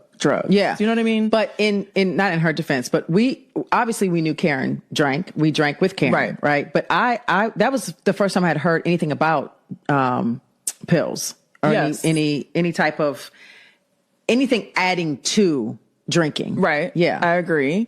But it's not, I don't find it hard to believe. Oh no, I believe her. But just even like, even trying to like, be shady towards Wendy, like that was unnecessary. It was like, okay, I forgot that part. What happened there? Wendy said someone told her, like, I don't know, she met someone and they were like, oh, that lady always day drinking, which we know is true. Right. And, who would talk to Wendy? She lives in Timbuktu. Oh, I see. But she admitted that though, right? She admitted it happened 20 years ago in Legal Seafood. Okay. Like, do you know what I mean? And then, but I'm just saying, like, her throwing a dig at Wendy because she lives far away and who would talk to Wendy, like, that was unnecessary. It was, let's just take accountability and let's not deflect. Let's just kind of address the topic head on and be kind of remorseful. And let's try to, like, send a message to the people out here, like, I am sorry because I know a lot of people have lost loved ones from drunk drivers and that it's never okay. Yeah. Because she even tried to not even say that she was drunk like this. I don't know. It was weird. She tried to downplay. Andy said, oh, you had 4 DUIs. No, I had 2. Like, and the other one were, I don't know. You know what I mean? It's like, it's just own it. Just own it. Look, I have to say this. I rewatched the interview today, the one-on-one that came, the season finale for Real Housewives of Potomac. And I will say I have a different feeling than when I first reviewed it last week. I kind of look at it, I'm like, wait a second. I gave her some grace because she admitted that she was going through addiction, Karen. And I was like, yes, it was 1 week later after she got out of jail, but she's been in jail for 6 months. So there should be a little bit more deeper reflection. So in some ways, I do agree with regular Robin on this, But I see what people are saying in the comment section. Like, you can't talk about deflection when we talk about the Juan Dixon of it all. But that's just my thoughts. I will start with you, Alex, in regards to what were your thoughts on Karen's one-on-one and your thoughts on what Rob the Throb just had to say.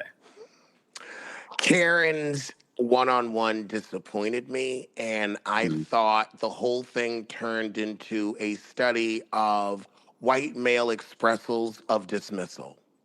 Because every time she would lie, Andy would go, yeah.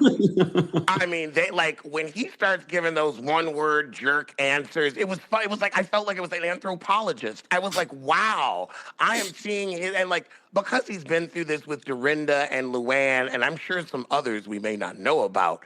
The level of like what did he ask? He asked, what is the prescription? Oh, I can't say that. I could get sued. Like when she was just like skirting around the issue, he was like, okay, yeah. So let's move on.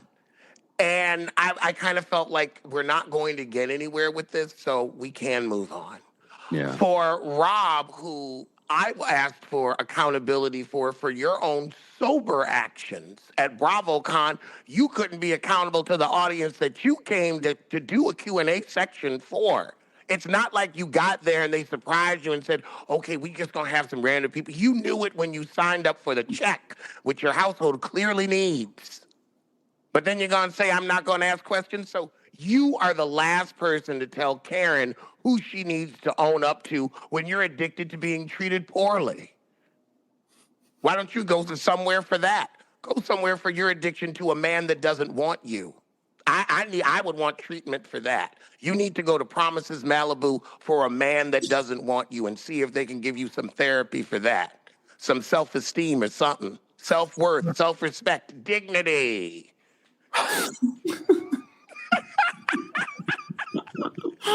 Yeah. Wait. Chris, go ahead. Well, I actually thought Robin echoed my sentiments. Like, I totally agreed with her. Like, I was really disappointed as a Karen Huger fan. I went to her one-woman show. I thought she did a great job, but I just wanted a little bit more accountability out of her. That's all. And I think this interview more so hurted her than helped her. That's my quick response to that. Like, I just really wish she would have just owned some things like more so involving alcohol and not just pills, especially with the 4 DUIs thing. Like, 2 of them was only me behind the wheel. But I'm just like, you had 4 instances involving alcohol where the law had to be involved. You have a problem. Yeah. You know? Yeah. I have to tell you, watching it a week later, it lands a little bit different. I'm just like, oh, Karen, this doesn't. And it's not even about accountability. I think everyone gets on people that say, oh, she didn't show any accountability. It's not about accountability. It's more so like, did you learn anything? Did you learn anything from this? How do we know you're not going to do this again? Yeah. I don't know if I believe that she won't do it again. I mean, right now, because she legally cannot drive, we probably won't see anything. But especially in 2026, when you can call an Uber, or the fact that you have the means to hire a driver, there should never be an instance of you getting behind the wheel and risking not just your life, but other people's lives. Yeah. But I get it. The Housewives fans, they, because they love someone, they will make excuses for anything and everyone. I just can't personally. I can't. Also, the leading the AA classes, that kind of gave me pause as well. I'm just like, you're coming in there to learn like about your actions and stuff like that. It seemed like she went to prison to mentor these young girls. That's what. Or the statement that she says as soon as she walks in from prison, saying like, she said to the young girls that are in their 20s, she's like, it took me 6 decades to get here. That doesn't land the way that you think it doesn't make sense. If I'm 20 years old, I'm crazy, I'm young, I'm dumb. Like, why are you in there, Karen? You are 60 years old and you should know better. Because there's decades. Go ahead. There's no fool like an old fool.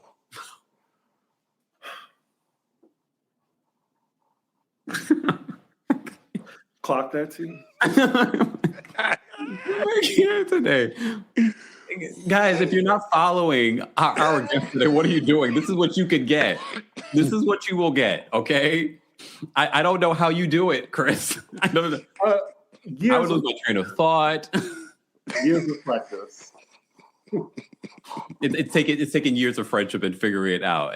But again, and a new episode of Pot Roast will be coming out this weekend. Yes. Saturday, the 15th. All right. Let's delve into Real Housewives of Potomac. I know we jumped ahead and we talked about the 101, but they talked about Rob the Throp, so I wanted to jump into that. Okay, Stacey Rush did an interview with Sarah Fraser this past week, and she brought up TJ. Ooh. So I want to play the clip for you guys, and I want to know your reaction. I want to know how you feel about the season, Stacey, because she was a big focal point this season, and of course, I want to talk about the picture frame of it all. Okay, so let me play this clip for you guys. One of the things that floats out there on the internet, did TJ ever file a lawsuit? Remember how the girls started the season saying that to you, that he was going to file a lawsuit? He wanted half your salary. Where's TJ's lawsuit? At this stage, I don't really think or talk about TJ. I'm so happy with my life and my ex-husband. I can't speak for him. But did he file a lawsuit against you or no? It never happened. I cannot speak for TJ, and I have no desire to talk about him. All right. That makes me think that there was some sort of lawsuit. There was some sort of settlement. Everyone signed an NDA, hence why we have not seen TJ speak about this ever since he came to the internet and told us he had receipts, and we were waiting. Mm-hmm. Chris, thoughts on what she had to say, Stacey, or did not have to say?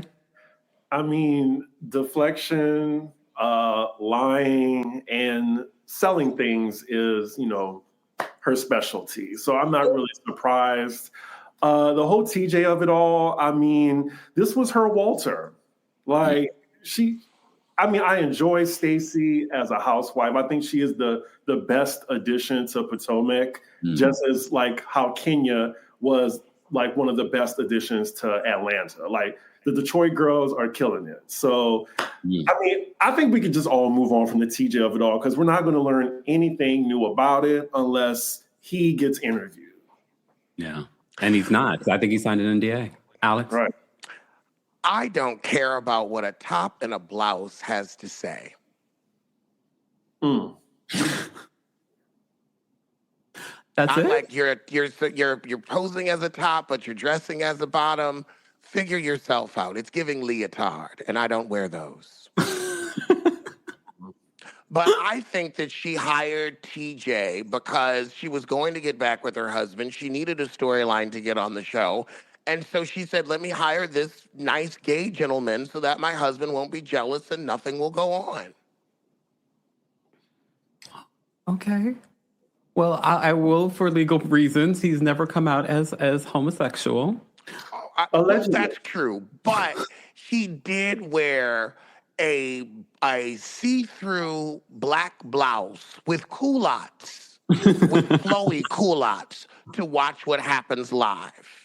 So, you're absolutely right. I don't know what TJ prefers, he, she, they.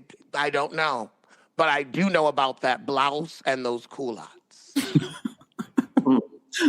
Shady Reality TV Reviews, thank you so much for the super chat. This was the trio and tonic I needed today. Thank you. No, thank you. Apparently I needed it too, because I am fully awake. Yusuf, I didn't need any coffee. I just needed Alex, okay?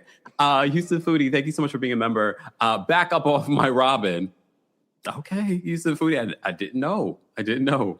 Dr. Miss Honey, thank you so much for the super chat. Dr. Miss Honey, y'all are the trio that I didn't know I needed. Alex's rendition of Don't Grab My Pussy has lived rent-free in my mind for years now. And I wrote that song about Michael Darby on Potomac when he was out grabbing cameramen. There were complaints. It was documented on the show. Did you guys see recent? I'm sorry. Because before I even forget, because one of the other storylines that's out there was the Sharice's son kissing Ashley Darby. Ashley Darby recently was on Fox DC talking about, it wasn't more than a kiss. She just said that. She was just playing around, but it wasn't more than a kiss. Thoughts on the Charisse getting Sherri Shepherd's show canceled by appearing on? Oh my God. That is funny. They had a whole segment just about this kiss on Sherri's show before it was announced that the Sherri show was being canceled. Yeah, Ashley, I don't trust her. Like, she's the floozy that we met in season 1. So yeah. I also think it's just really hypocritical of her to go after Stacey all this time, where like, especially for Giselle to say, watch, like, hide your kids and hide your husbands and stuff, when you have to really hide everyone from Ashley, like your son, your husband, your daughter, grandfather, etc. So, Alex, thoughts on the Charisse and the love triangle of it all? I really don't know who is the more trifling tramp of the two. You have Ashley Darby, who has always thrown her fleshy frisbee at anything that walks past. I mean, we met her. She was cheating on her husband with the chef of that restaurant that nobody went to. But I also feel like Charisse, you told your son to hunch on Ashley so that she would eventually bring it up and you'd have a reason to be back on this show, because every time they do a scene, you stand next to Giselle like she's an oxygen tank underwater. So I wouldn't put it past you to use your son's privates to get you a place on Potomac. You have been clawing at that show ever since they turned away from you and your $80,000 ugly champagne room. But you wouldn't open up about your divorce. Why not tell us about that? You lived in Potomac, your man was in Jersey, and he still wouldn't cross a state line to see you. Why not tell us about that? Why not open up? But instead, you had your son open up Ashley so you could get back on the show. So I don't know. Who is the more trifling tramp? Ashley for hunching on her friend's son, or Charisse for sending her son to get her back on the show through Ashley's cooch? Question. Do you believe that it was just a kiss and it wasn't anything more than that? I definitely believe it was more. I mean, she snuck into Charisse's house. Yeah. To kiss? Right, to kiss. She wants a third baby. By someone of means. And Charisse could pay child support. Oh my God. Oh, wow. Okay. Guys, if you're just joining us, I'm here with the host of Pop Roast, C. Diggy One and Alexander Rodgers. You can follow both their YouTube channels and, of course, follow them on socials. Everything about them and what's coming up will be available in the description. There's so much more to talk about when it comes to Real Housewives of Potomac, including what I think will be the biggest storyline for next season, and that is the Acefo's arrest. You know, Pam Oliver and Eddie Hennessy. They were arrested 3 months after the season wrapped. We saw the reunion trailer at the end of the one-on-one that Karen had.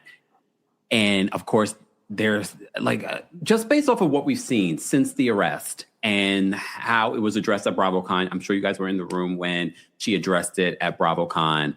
Chris, what were your thoughts on when you first found out about Wendy Acefo and Eddie Acefo's arrest, and anything else that you have to say?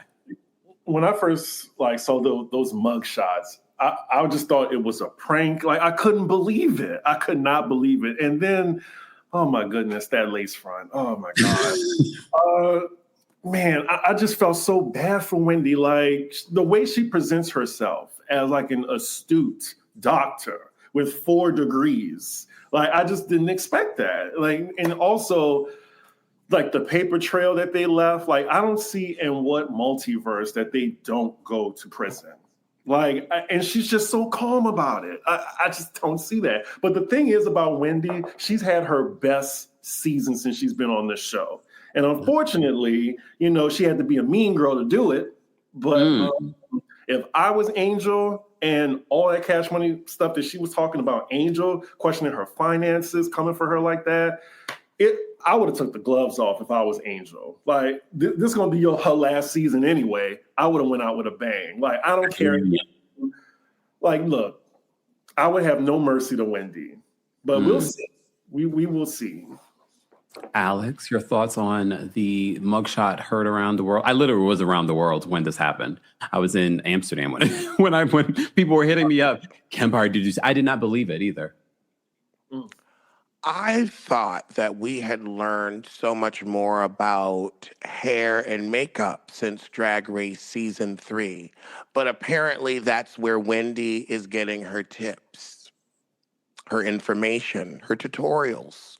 Because that, I couldn't even focus on the charges, the 18 felonies, because that harsh seam around the forehead, like no makeup. Maybe I figured they got you when you was like taking your stuff off. Like you were either getting ready or taking off. That's what happened.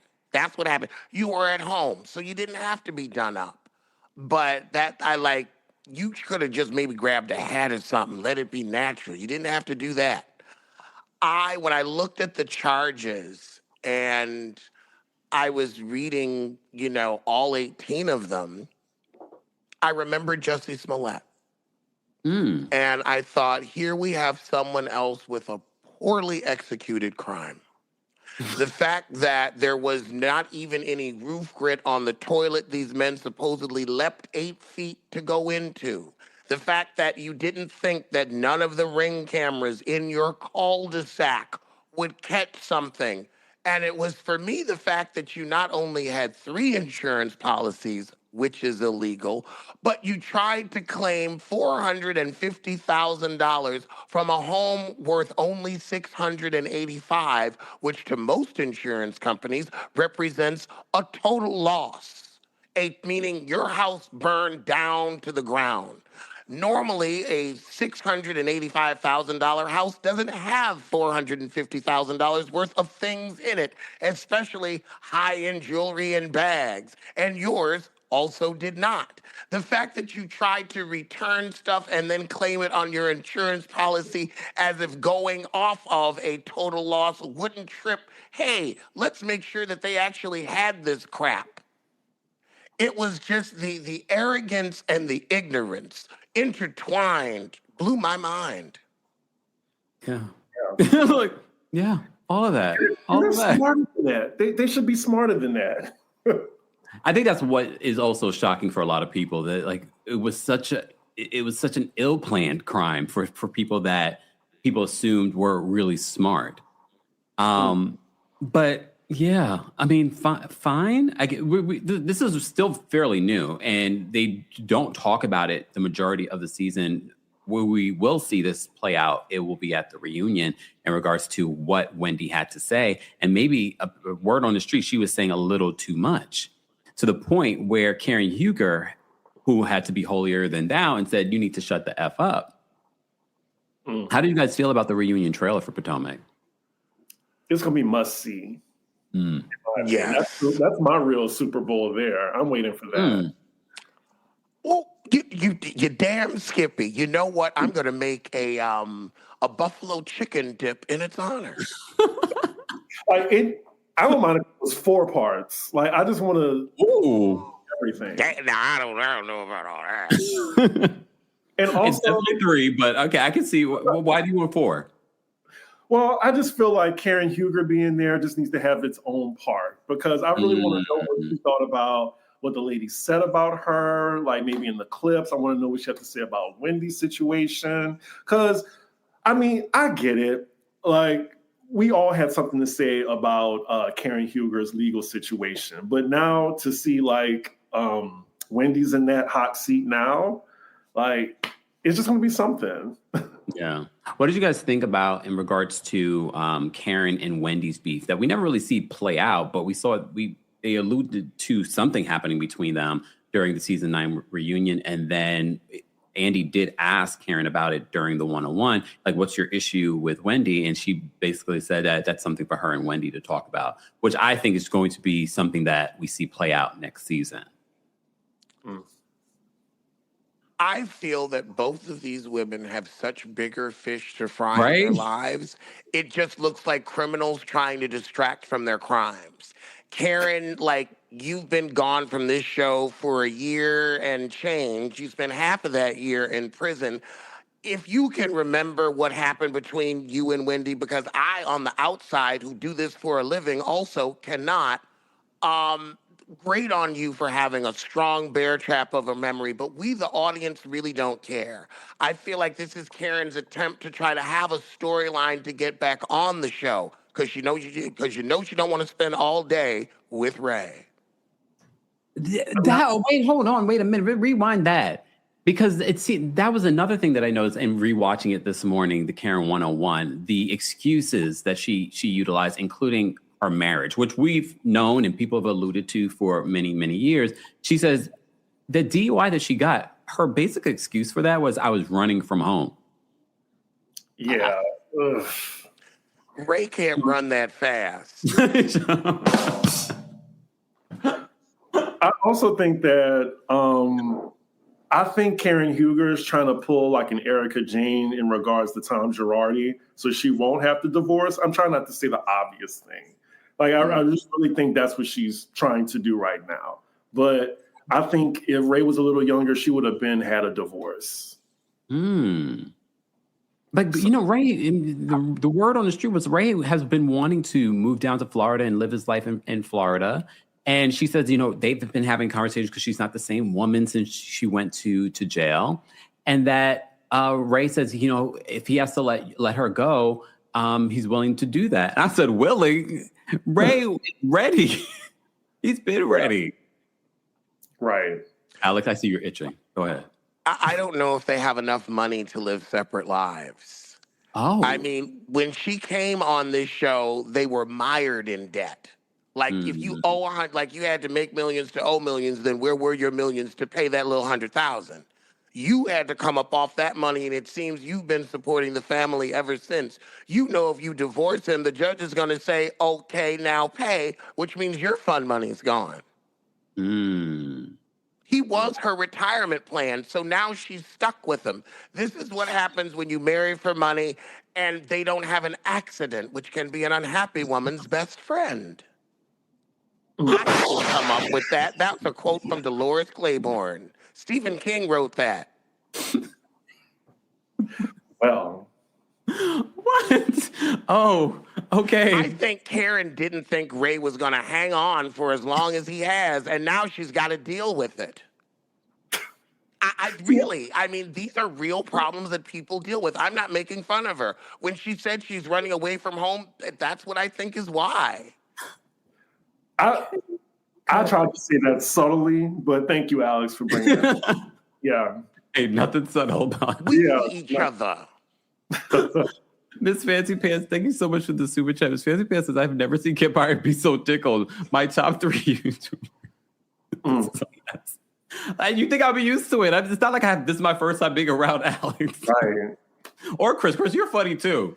Reality Diamond. Hey, Freddie. Thank you so much for the super chat. Charisse and Ashley are lying to get Charisse back on RHP. I'm not interested in this as a storyline. I'm so over them talking about. Hey, Reality Diamond. I saw you at BravoCon. Yes.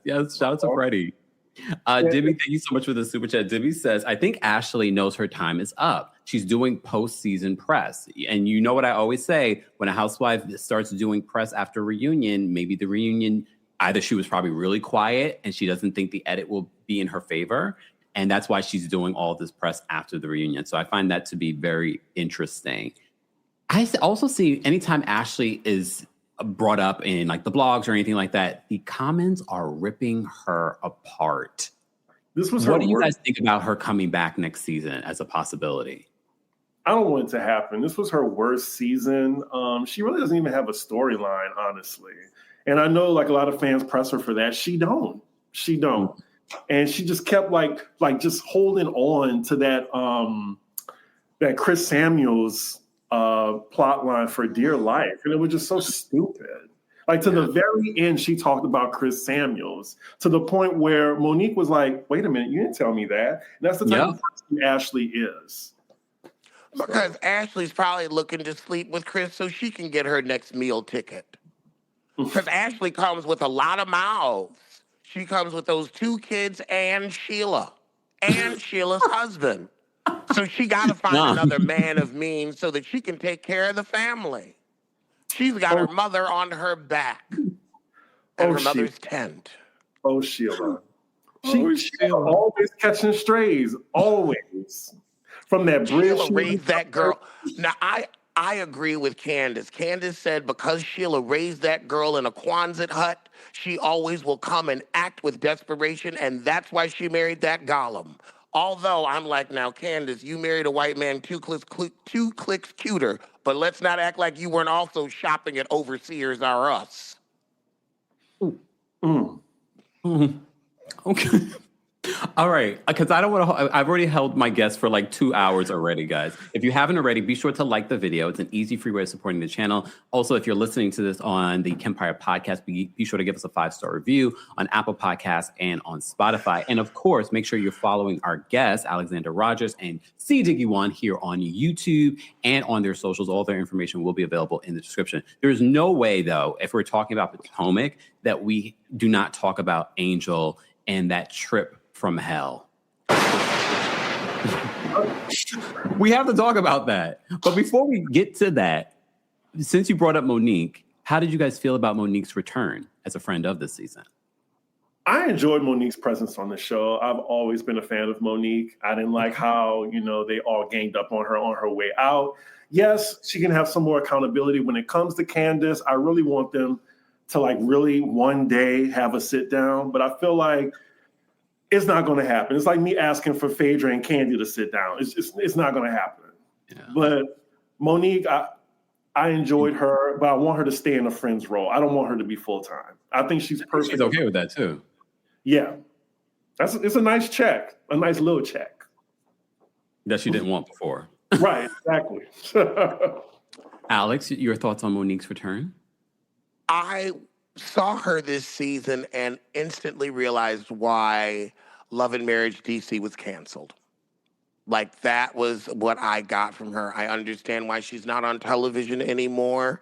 Without that mountain of a husband, you really don't have much of a storyline. You're not showing your new relationship. We've seen enough of that damn my lazy moms, Mila Eve oils. You had to change the name because moms were so damn offended. I've seen enough of you hawking them oils you're at the Harlem flea market. I could go to 125th for that. Christ. So Monique didn't do it for me. And again, she's a friend of. She don't have to share all that. And I think she's fine with that. What did you guys think of what Monique had to say in comparison to her marriage and Angel's marriage? She was totally off with that one. That was projection boots. Angel married for love. You married for money. Look at your husband, look at her husband. One looks like a fun place to sit and one does not. Your husband looks like his mother with a wig on. That other Angel's husband looks like a more built version of Nipsey Russell. Or Nipsey Hussle, I'm sorry. Thank you for reminding me. That man is beautiful. Have you seen his thighs? Angel's husband's thighs alone are worth marrying. The thighs alone. I must say that the only reason I would want Angel to come back is to see her husband. Bobby. I'm 6'7", and I would put my legs back for him. So I'm sorry. This is starting at the Kempire After Dark Sidebar, which is on March 13th here in New York City. Go get your tickets today. Live stream tickets are available as well. Head to the description. Sorry. Go ahead. Anywho, but yeah. What? Wait a second. Chris said he would put his legs up in the air. Okay, I don't blame you, Chris. I don't blame you. Bobby is fine. But here's the one thing I got to correct, though, Alex, in regards to marrying for money. Did you forget the story that Jazzy brought in regards to how, matter of fact, this was Angel putting it out there that one of the other wags were claiming that she had taken like $30,000 from Bobby. So I don't know if I would say that she necessarily just married Bobby because he's cute. Because remember, she wasn't even interested in Bobby at first. when he tried to hit her up on Facebook. I'm just saying, just for the record. Money never hurts. It doesn't. I do think it's refreshing to see a husband that's actually interested in his wife, because we don't see that a lot on Housewives. I mean, but yeah, like when Bobby, like it was one scene in the beginning of the season, like he just seemed like he loves her. Like he was chowing down on that food, like just smiling at her. Like I just love to see that, because we don't look. We can see it on Atlanta, like. You don't see it on the white shows either. They also don't love their wives. Oh, well, yeah, that too. OMG. Okay, since we're talking about Angel has had the trip. Some people are saying, you guys will let me know if you agree, that this is the worst trip in Housewives history. Not even just Potomac. After the last episode, like of the season, it really took the top spot. But I also think it worked. It was iconically bad. And I want the Potomac wives to have bad trips like that, just to see them like navigate through it. Wow. Because that was gold. Low key making the trips like a challenge on a reality show. Let's maybe that's what Housewives needs to spice it up a bit. Right. Do some like, what's that show with the producers, Unreal? Like, let's cut the power off and just see what happens. So, because first of all, we know that production is the one who finds these Airbnbs, and they're the ones who's booking these trips. So a lot of people are being unfair when it comes to how they're treating Angel, the cast reactions to Angel. But now I'm thinking, do you think that production actually did cut the water off? You can only blame production for so much. Yeah, for the house, but for that last part where they were trying to do all these things. Yeah, like not on the last day. Not on the last day. Yeah. I've been on a lot of trips, a lot of group trips, and we don't be doing like excursions on the last day. We're doing a brunch, and that's it. Keeping it chill because you were partying the night before. But they've been in a car the majority of this trip. They've been driving everywhere. And then literally poor I felt for Angel, because she was about to fall apart in that car, because she's been in that car for 3 hours and she's lost. All over Colorado. If I brought y'all on a group trip to like, I'm from New Orleans. So that's like, I'm staying in New Orleans. I'm gonna put y'all in Baton Rouge, which is like an hour away. And you're gonna be driving an hour away every day. That is crazy. Yeah, that is crazy, but highly entertaining. Alex, your thoughts on this Angel season, the trip, and the group's reaction to the trip? Angel season started off piss poor.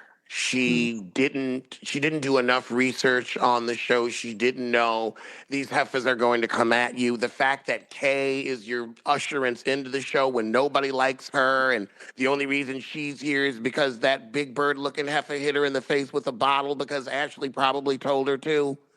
That long story. So you already came in on some mess. Then when Giselle comes at you, instead of saying, well, I'd rather look like a catfish than someone with 180 over 120 blood pressure, you didn't have those reads ready for her. You didn't talk about, here's how you get Giselle. Just show up with a nice full bottle of water pills and say, here you go. Here you go. Some water pills, any kind of diuretic. Get her on the phone with Kamora's doctor. Kamora was able to get that goiter together. Why can't you? I mean, you live in Maryland. We know you eat shrimp, so it shouldn't be an iodine deficiency, which is actually why we have iodinized salt, because people used to get goiters all the time. Now nobody walks around looking like that. However, back to Angel.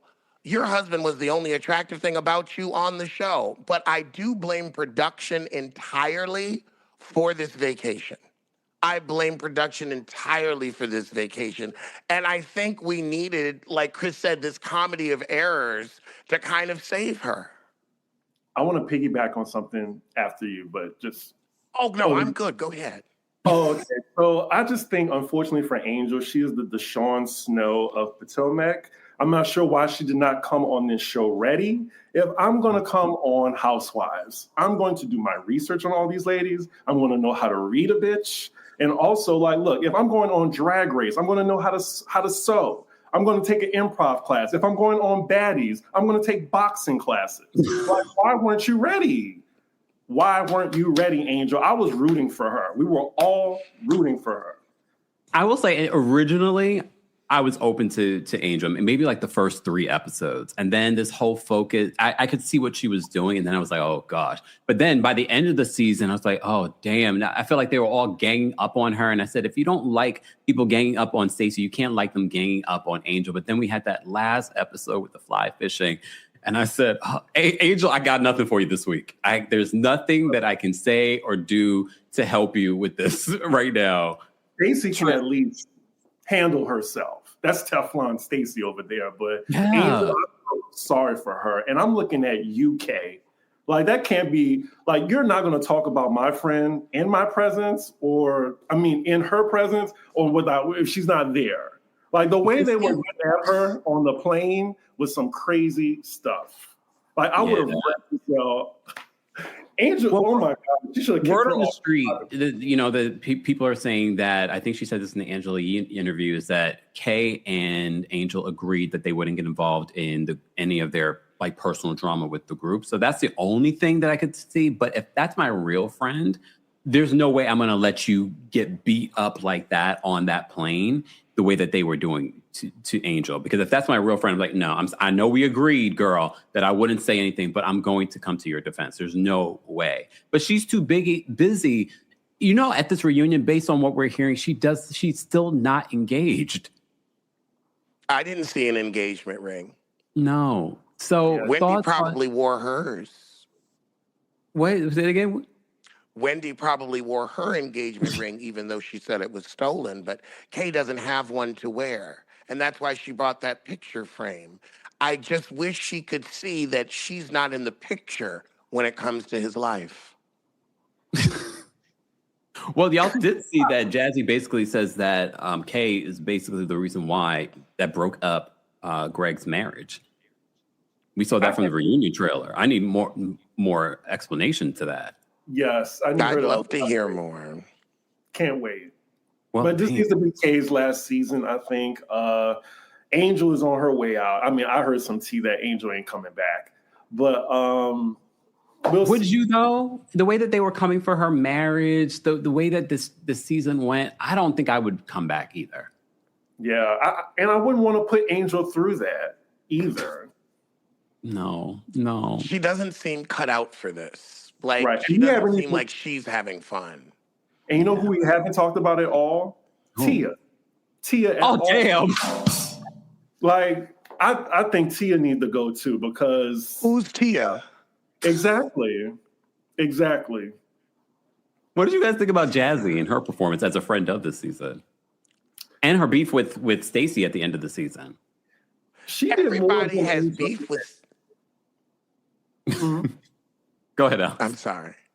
Everybody has beef with Stacey like she's some type of cow pasture. I'm tired of it. Jazzy, like, nobody wanted to go to your wedding and celebrate the fact that you're going to connect yourself to a man who's cheated on you thrice at least and had a baby on you. Like, why is that something to celebrate? Okay. All right. Chris, thoughts? I missed the question. What was the question? You got sidetracked. Yeah. I'm sorry. No. I was asking, how did you feel about Jazzy this season? Oh, yeah. I thought Jazzy pretty much brought it more than Angel and Kay combined, especially around the last part of the season. But I don't think she was that good of a friend to Angel because why are you toasting to Giselle on the plane? I don't know. Like, I would like to see her come back, but I don't know. Like, she doesn't really live in Potomac, so it wouldn't work. Where does she live? I actually don't know. I think she lives in the DMV area. I don't think it's in Potomac. But maybe she moved. Maybe she's moved. Because her 9 to 5 was a flight attendant, but now I think she's just a full-time wag. I mean, yes, nothing's wrong with that. I mean, her man went to the Super Bowl. So. And lost. Yeah. But he's won previous ones as a bench warmer, though. I'm just giving you the facts. But I like Jazzy. I like Jazzy, too. But I got to be honest. Yeah, she follows me. Like, I'm glad. She follows all the girls, right? Oh, yeah. Guys, first of all, thank you both for doing this and staying for so long, over 2 hours.